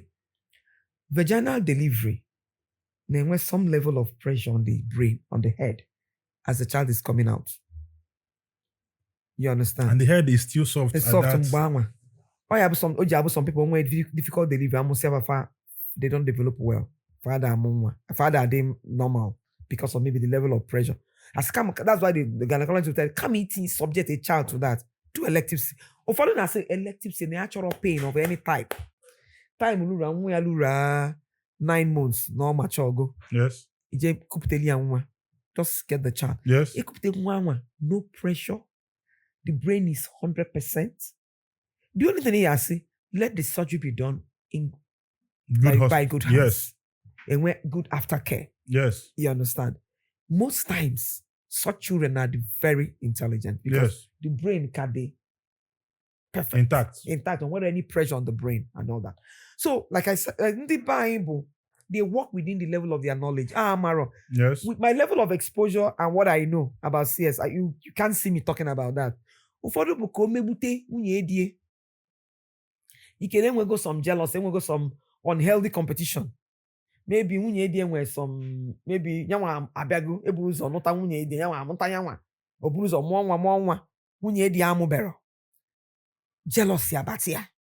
Because the problem is innate in us. I ain't a problem. Because as tajibe nwunye edie anyị, ndị ebu ụzọ wee nụta. Ya abịago no mujuo no. As if no aki akusi. We should also recognize the fact that most things we have are out of God's mercy. Then, paraventure, maybe we went through IVF or DME. Because na, or mezi expect na na DME. Or kobalandozo, gene, or topanime normal, or IVF kapag. Ko cojure that person. I don't care how the child see. Or square IVF, bull VIF, bull FVI.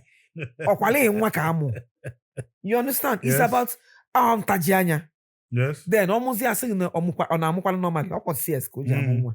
It doesn't matter. Okay, the advantage with vaginal delivery. Yes, normally. CS. Yes. So yes. You know what I'm saying? So it's about such things that are bothered them anyway. I'm not bothered them. It's quite an adoption key. Yes. Okay. After all, Jesus Christ was an adopted son. Joseph Abraham to me because we were told that Mary was already pregnant through the Holy Spirit. Yes. So he's an adopted son. Yes. Okay, so I don't care about how it comes about. That's a new one. That's I'm going for some couples. 5 years, 7 years. It's a joint game. Can't adopt a child. One, but with that adoption, the anxiety, I think go do less. And most times, if you watch, fan adopt yes, because anxiety prevents pregnancy. Yes, fertility. You understand? Yes. So always or make obi a logan near mutago. Yes. Now for it begin a PT. Yes. For the nurse in a brag day or for them work on fact about the name. Because another angle. Yes, now. Yes. So can even a money lane. Yes. You understand? So yes. If we change the way we think, if on that and I what such ideology at all, madam we can muta not just me and my wife. And they live their lives normally. And what on cable and anywhere. Yes. Once you close your eyes, 6 feet, you understand? So let's start changing our ideologies. Also, I need push beyond our level. I know agazi Chineke n'iru. Nke be eziokwu na Bible says I will have mercy on the soul I have mercy. When the Chineke na nwa ma ebe na there's nothing you can do about it. Because anyway, a force, supreme being somewhere that determines what happens around us. So everything is subject to God's mercy. So onye na-eme na ya nka na agali no wana agali is okay. Okay, gachakwala ge mwa because I say na na mo boys. Ya mo 5 boys. Ona afio. Fan chabula kan yugoli. Yes. Onye amuta ho. Cha amuta ofu nwa nwanyi. Nwanyi aka nwoke ka nwanyi. Na-eme ihe nwanyi emelia. Kedizisia. So it's just about the mercy of God. So me, I don't have any problem with any means of conceiving. IVF, normal. Normally, IVF. Let's tell ourselves the truth. God, in His mercy, has given us that knowledge. Near doctors, that knowledge, because I'm sure they didn't get it on their own. Or you could see the ideas. May or not work. If you can afford it, go ahead and do it. Okay? Then he may your work all he appreciates it watching it. When he makes our work all over. So let's tell ourselves the truth. If he gave me there's no need bragging over it. We shouldn't brag over it. Omaka, what did you contribute to the child's beauty? Nothing. A man and his wife so ugly in the world now. Yes. If I see no, oski generation, you one grandfather one, butcher some man, one day machasiano. In a negative family, so I become. See the quite the show. A beck and dance. If one day my mark of ability. Yes. Fundi beat, very intelligent. Yes. So it's all about God's mercy. So we shouldn't brag about it. Yes. Because I go na hospital sometimes. And I say why I say get more operation. Why I say no got At the end of the day, yes. Why you lose wrong one? No, the process. Then no, if you're in church, some testimonies and in a church. Now, of course, all these unnecessary problem. If a mother say a doctor say no, say yes, or baby, it's not my portion. Cast my portion. You know, I see whether more Moses yes, I must say more equal to you go. When they hear about precious babies, maybe may late, more of an ochokatagonwa or motaro, maybe after 15 years of. My husband will tell you, such high risk pregnancy, maybe one you look of almost 40. Time is something that he will tell you to please go to another hospital. Why I say no, this is a high risk baby, elective CS. Only about hard time.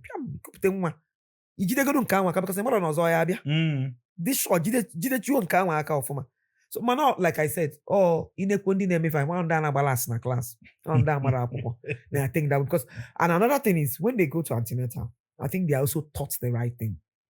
You got good antenatal. If you get antenatal of I got this may be okay. We can normally. You go the first normal. So every pregnancy is unique. It was at the third one. You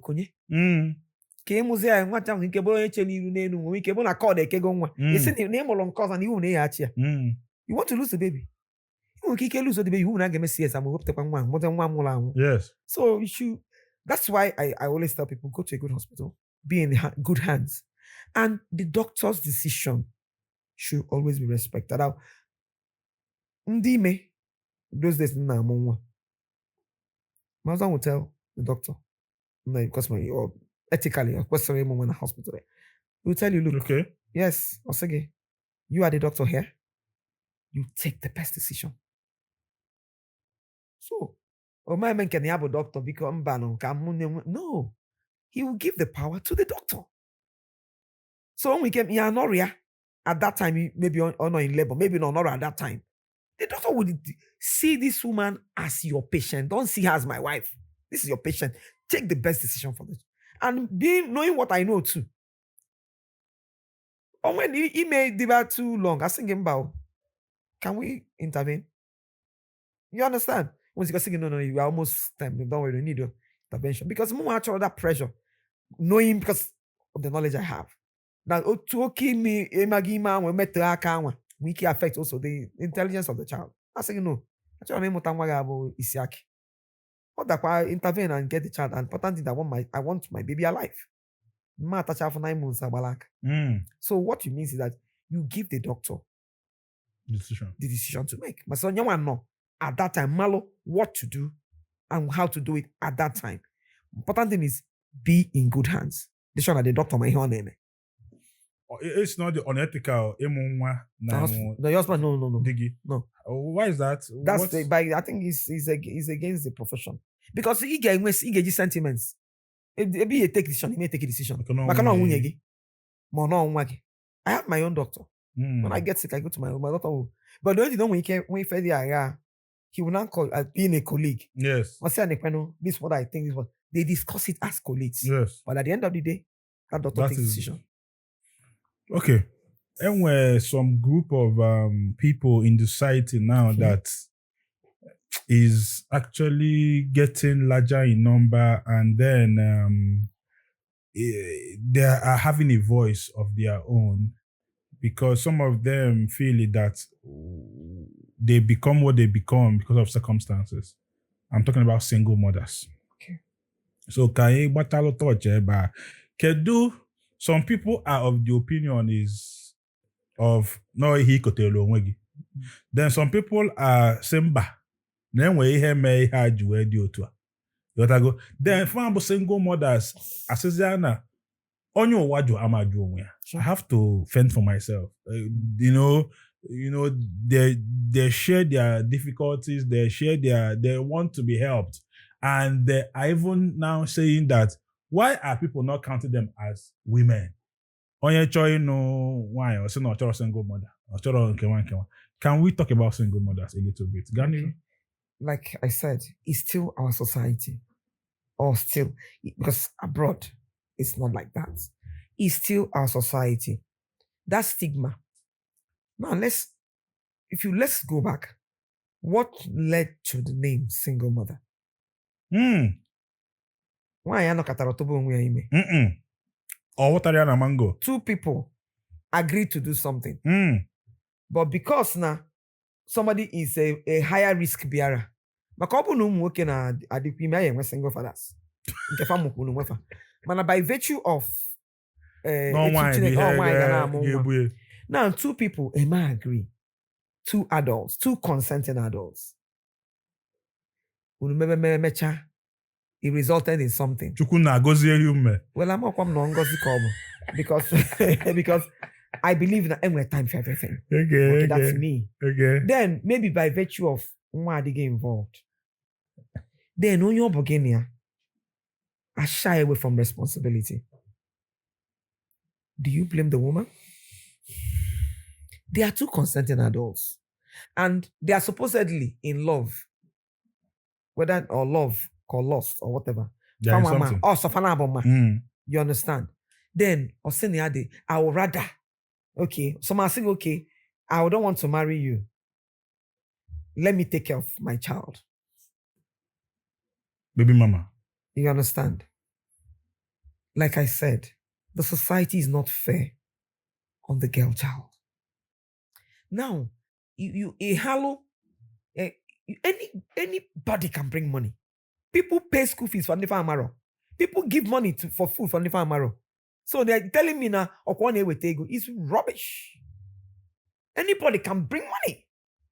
The woman can say, to hell with your money. I can take care of my child. So what I'm saying is your responsibility is giving that child a home. Giving the mother a name. Because you're the mother of your child. You understand? So, ipotasia business gina imana onya na gini ya na imanu ya na oburo de onye chole for crying out use protection. Use protection. Use a protection. There won't be a child. So it is a recklessness of two people. Both the man and the woman. And then I always want the girl child, knowing that you are the higher risk bearer in this business, you got the more intelligent than the man. When the chips are down, no get full. So when you know it that way, it never can work again. Because someone will call again. If the man is say, okay, I will marry you, and say, okay, I'm gonna go to the ring there first. Only if that's something that should come before the other. Marriage should come before the child. Yes. Man, paraventure this year. It doesn't make those women bad. There were so many responsible ladies, even more responsible than anyone on Adi, who are single mothers. Maybe by virtue of Namoke Buffalo. Momoke Achoya, Mammy Asiambao, name on one year the other. Eman Onya from poor background. These are factors. Name is the man say, okay, make after some pressure or rapid the woman. Man, what a clear they go involved. Yes. You understand? What a clear they go involved. By virtue of what a clear they go involved. On what the woman got as the for. Yes. Man, how about the woman? Why you not saying we are name man the girl at the game? Open we are one. Where do you make it? On a pressure can work on one natural that stigma. Now we are more well. Now I'll bring the stigma which as the abono digo. There is no point giving them stigma. Femera when the weapon give an abortion, they are feature law no. Hanchabulcha sent the back and son say bube. That doesn't make them better than Oyen Kemolamo. As a matter of fact, when I see such people, I encourage you singing for the fact that you took that shame for this child. I respect you. It's very easy to have a child outside wedlock. Because the society, Ebe ịgafe asị na enyi enu. Mm. Will take that shame. These are the heroes. As far as I'm concerned, they are the real heroes. So if the society can help them, they should help. Remove this stigma from them. And that no. Where Messia, nwa gị chọọ ịnụ esi because no more and is it going to show no ya one? There's an advantage. Every situation with positive aspect of it. Take the positive part of it. As long as the woman had the right response, or no na wagali my God, I'm able response. Na monya but not virtue of no kwa no nya ya na onya adipa na mma ekupuo na aga na mechazia anu ose. I don't think it's the woman's fault. It's not the woman's fault. Mana nke bụ eziokwu anwe ka esi asụ ya na ife niile nacha ka ọ sọrọ onye ama ama ka ikwuchala ya nwaanyị ọbụla nwekwa right or nwoke ọbụla nwekwa right to take his decision. But like I said, teach the girl child ka ọ malụ that I am the higher risk bearer here. When the chips are down, I will suffer alone. Therefore, I will take control of my life. Nwoke asị gị, if I don't do this thing, you don't love me, jebele onwe gị. Don't do the chibu. If we are na nke na iwu na Gbam marry her. You know say I'm one. You understand? So that way is a win-win for everybody. When I got out that format now because the man a tilo folk in the main road. He's also a single father. Yes. Oh yeah. Yes, father. He has fathered somebody. So all single father Man, because the society label the woman, the lady. Yes. There's no label on the man. No, there's no label on the man. So you mean with the girl child in Molanya, since you know normally you take decisions and insist on it. Although the man yes. Once some of them they will come back. Yes.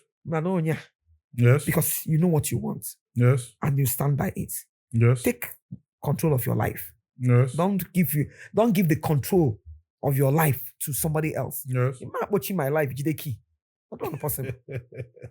So that key is watching my life, so that I open it when I want to open it. Yes. Dr. Kinky, on your backable. I'm from Alo, married to Nanka, originally. Alo London. Yes. Then Nanka, the professors. Yes. Enwe ife ikwu maka nwa gị nwoke. Yes. And you spoke so fondly of him. And a relationship between the son and the mother that is so inseparable that a son can do anything for the mother. And some of us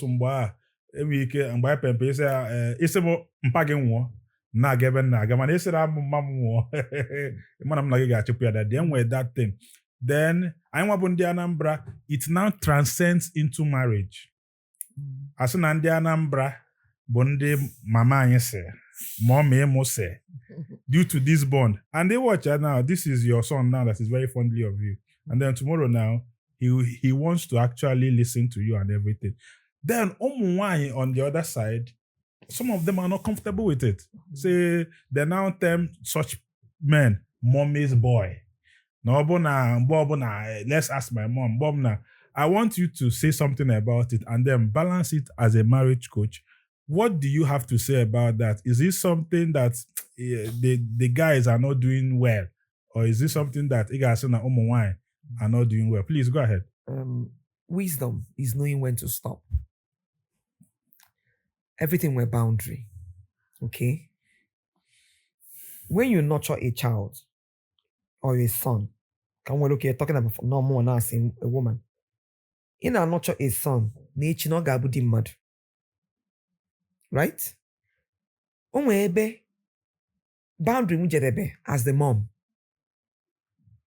Mwebe the wife's boundary will start as the wife. Problem ane nwebe ụfọdụ ụmụ nwaanyị anyị na-adị overbearing. And if ụmụ nwaanyị na-eme otu anwa, the sons are never do well. They don't do well. Ịzụ nwoke n'onwe mgbe ọ ga-elu ọkwụrụ n'onwe ya. Not just for nwoke, for every child. Okay? It's okay. No lugo mgbe Nah, you want to marry? No, nya kichorenu. Well, anya okay, let's see anya. Do some background checks. Me feel no when something is wrong. Why not check this? No more feel when with some fundamental issues. Maka onye see from family azorazo. Also go angel gini my problem. I always talk about family values, value system. Some people azorazo. There's some women that can make a home. Or what are on if no marriage ka bialo. You put email Sydney. You want to eat out 24 hours. For how long? What are you even feeding your children? Okay, then it will to I see to where's your own girl child. My of my as not and a gote ni gote. It is your no one. Keko is we sink here. The man I blow like home food.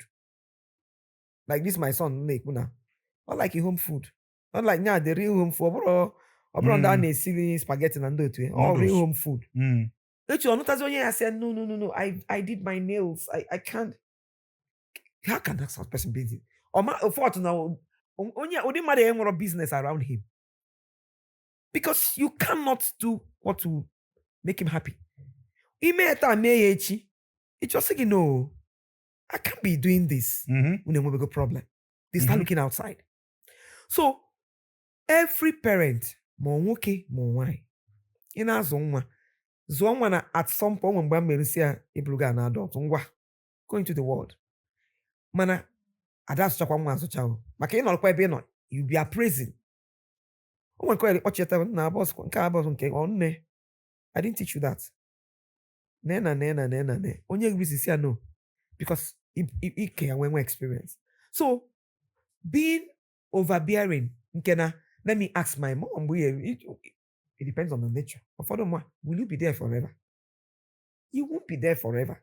I know about self actually afro. The child in a float to makana. Irap in aliandu bilia. Allow the child make mistakes at when person make a mistake. Stand when you're supposed to stand. You should also have confidence in the child.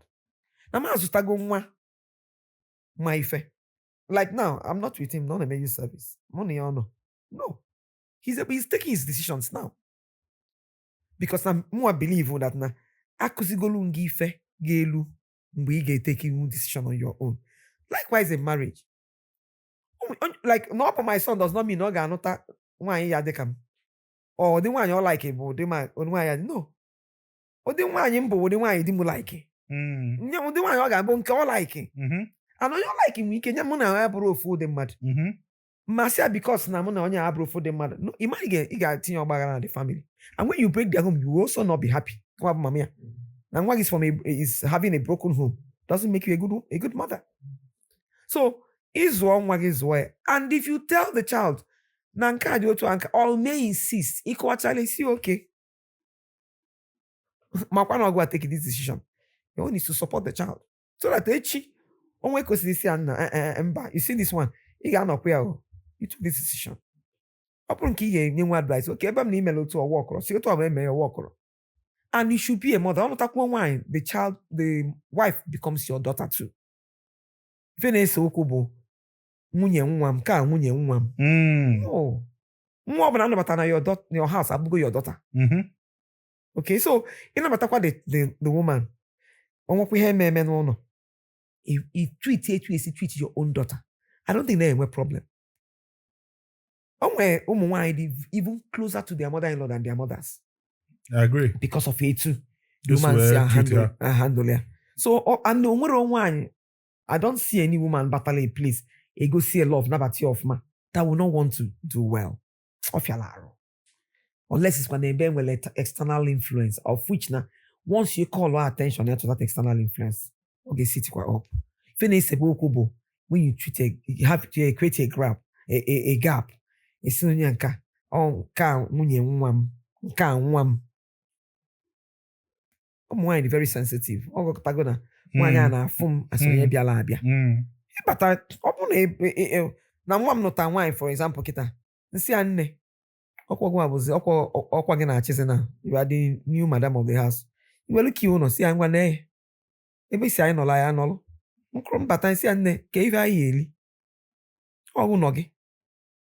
There's no way that kind of a girl or food that. And when you give such control, choka over impress again.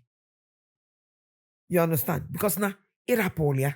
In fact, if father that na that control, mama mbamba. Who can see. You understand? Because in your that control, the control will be given back to you. More than if Man, if any so kubo, I tell more day fan at this my house. Nabem.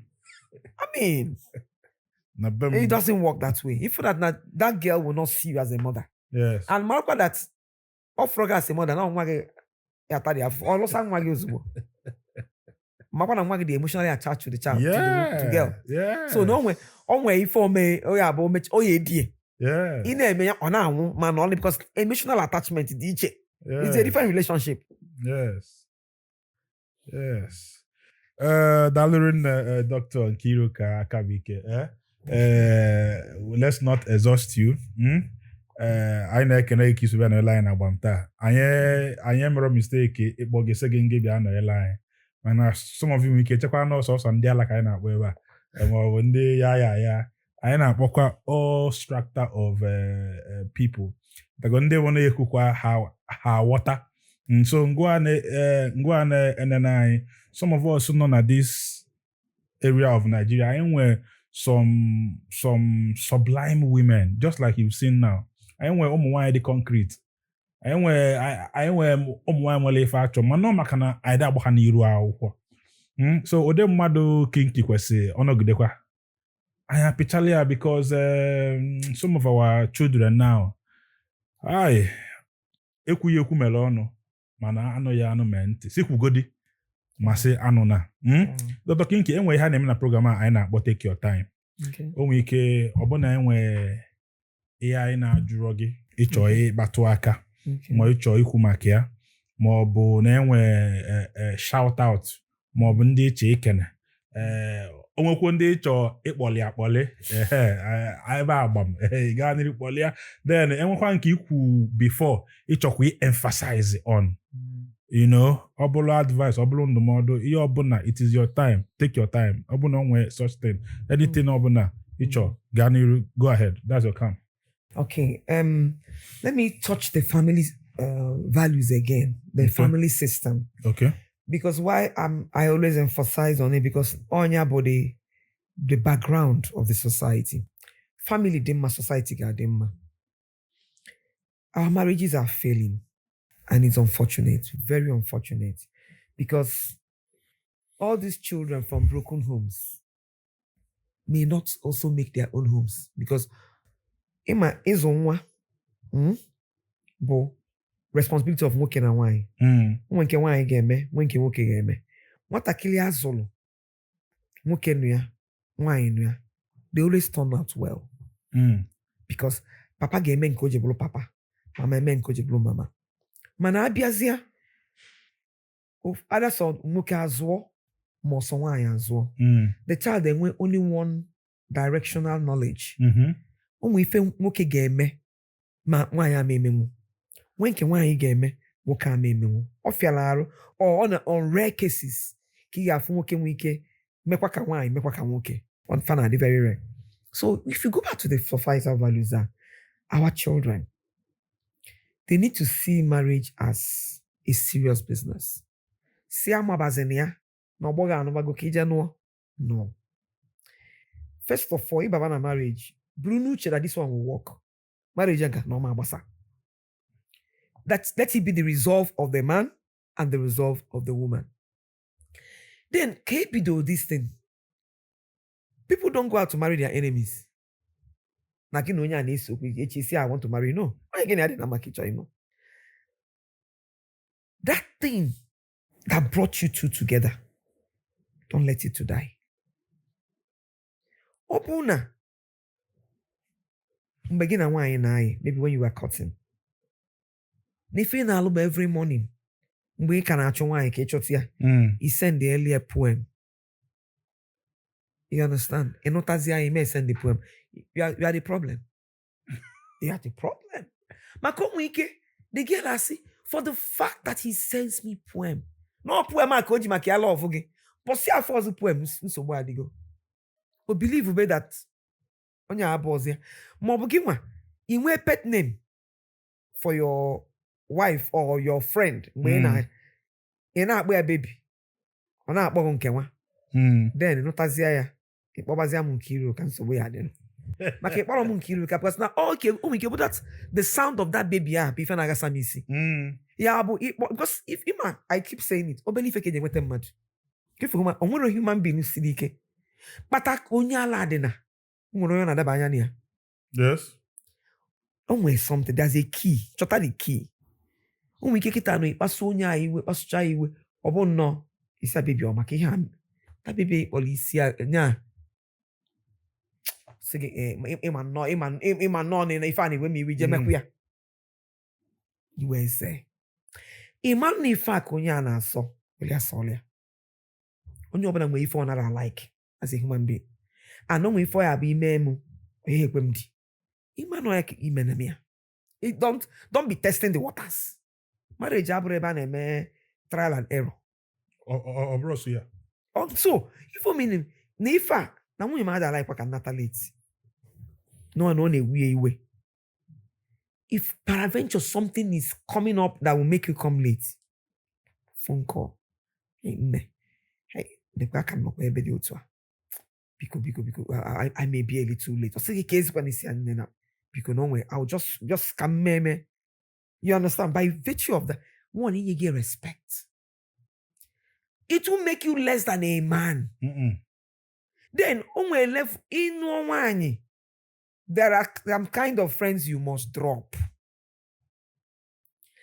Because if you don't drop them, their influence, drop them abroad again for Seboku. Imagine again a fire bossy. Di advice, Madi Abonye Begi. Iju wegi, onye ochokwa mundo kocho mo. Or fiona bem, money oyano. Sometimes, all external influence. Or if I can win immediately, oh, munye gi meloto e bachi enkete. Chukwaju. No woman nji ego mnota. Ego ne nwa ka ekwodoro. Ego ne ke yakwu. They commiserate with a human being. These days, I won't pay him an acquisition at bride price. Don't worry.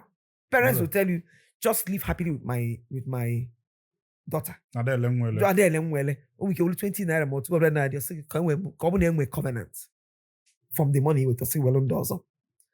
Or good equal millions. Go to non-equal millions. The point is, in Utagonia again, I believe from nowhere, mother nabo not along with Fakafaji Bubu Wefa.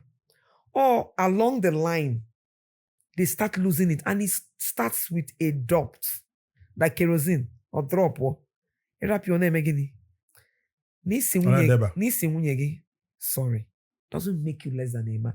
Can even what the law you can work and apologize to your wife? That information only for GM. Only for GM. Yes. Can even have Madonna what's that? Manage the information you give out. There's some things that are private, they should remain private. Okay? So audio because it covers or women because immediately. So if I cannot tolerate, when you cannot tolerate worse, then it is foolish enough. Hagasa your own home. Hagasa your own home. Okay, chenki. But people go divorce. Mbamba imba kwa nagasalia. Dia say if una one ya brother natural say na be. No ga kusidi hojo. Me wala ya put the instrument to your problem. Yes. So let us apply wisdom whatever we're doing.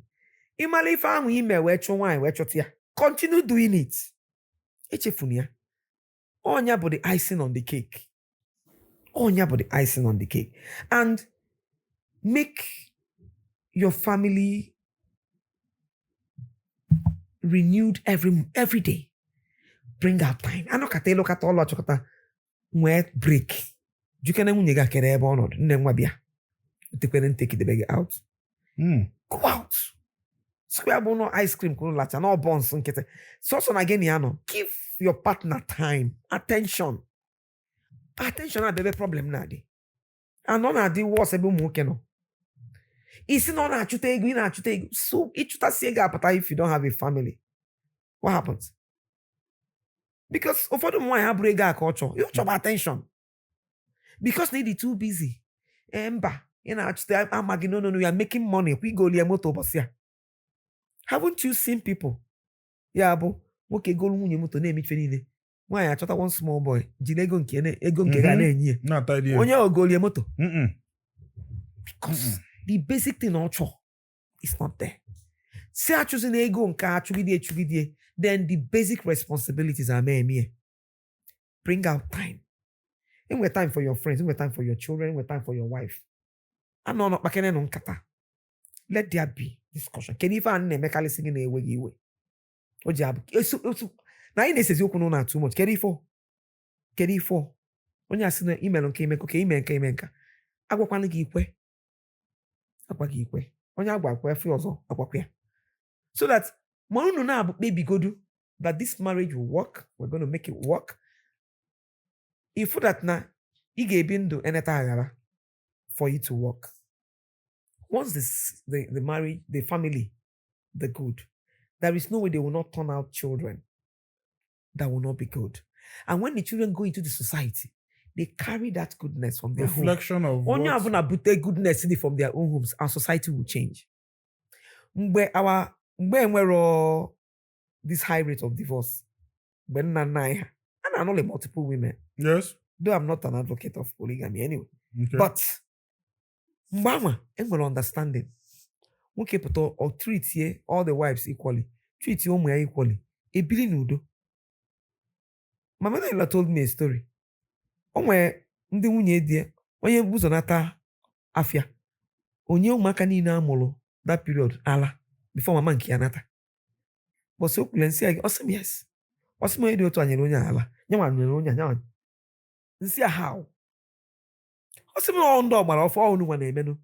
Ọ ịnata na-enye nwa gala onye nke ọzọ na-ebe akwa na mama nke ya natabara afia. Or breastfeed everybody. Even though now it doesn't look, it sounds somehow, but they did it in those days.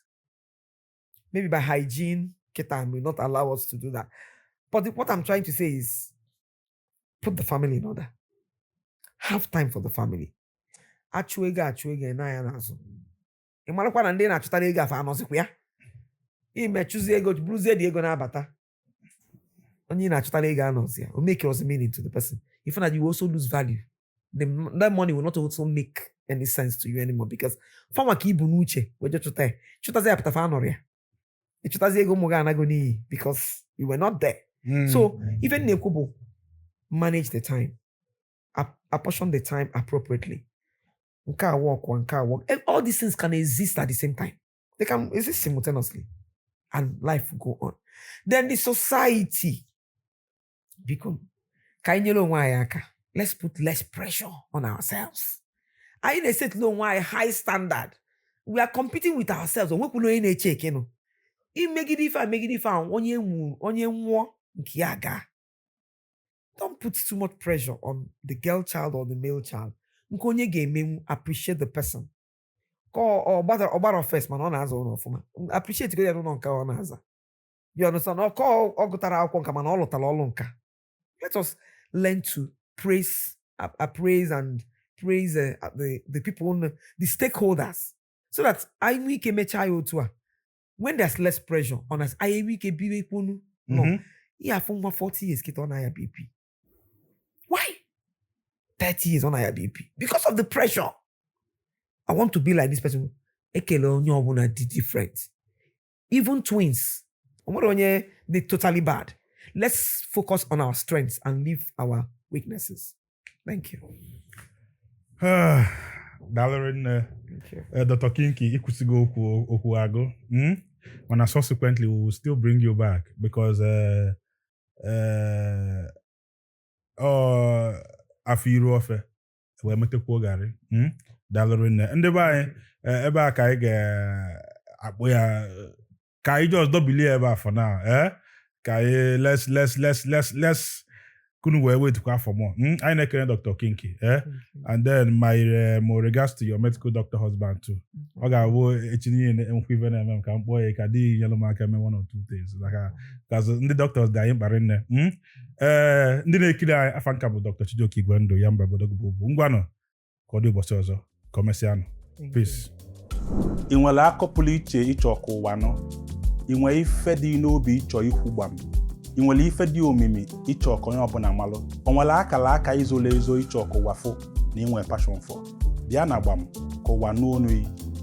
ị nwere biznes ịchọ ịkwụnye n'ọkụ, o nwere product ịchọ ka o soro na Gbam, ị chọọ ka ife ị na-ele ife ị na-eme na-aga as viral as Gbam. We are here for you. Contact the number on your screen. Ka anyị kwụnye n'ọkụ ka ịfụ na ọ na-eme. Ada Amụaka, Gbam is the biggest Igbo interview in the world. Come and find out for yourself. Thank you.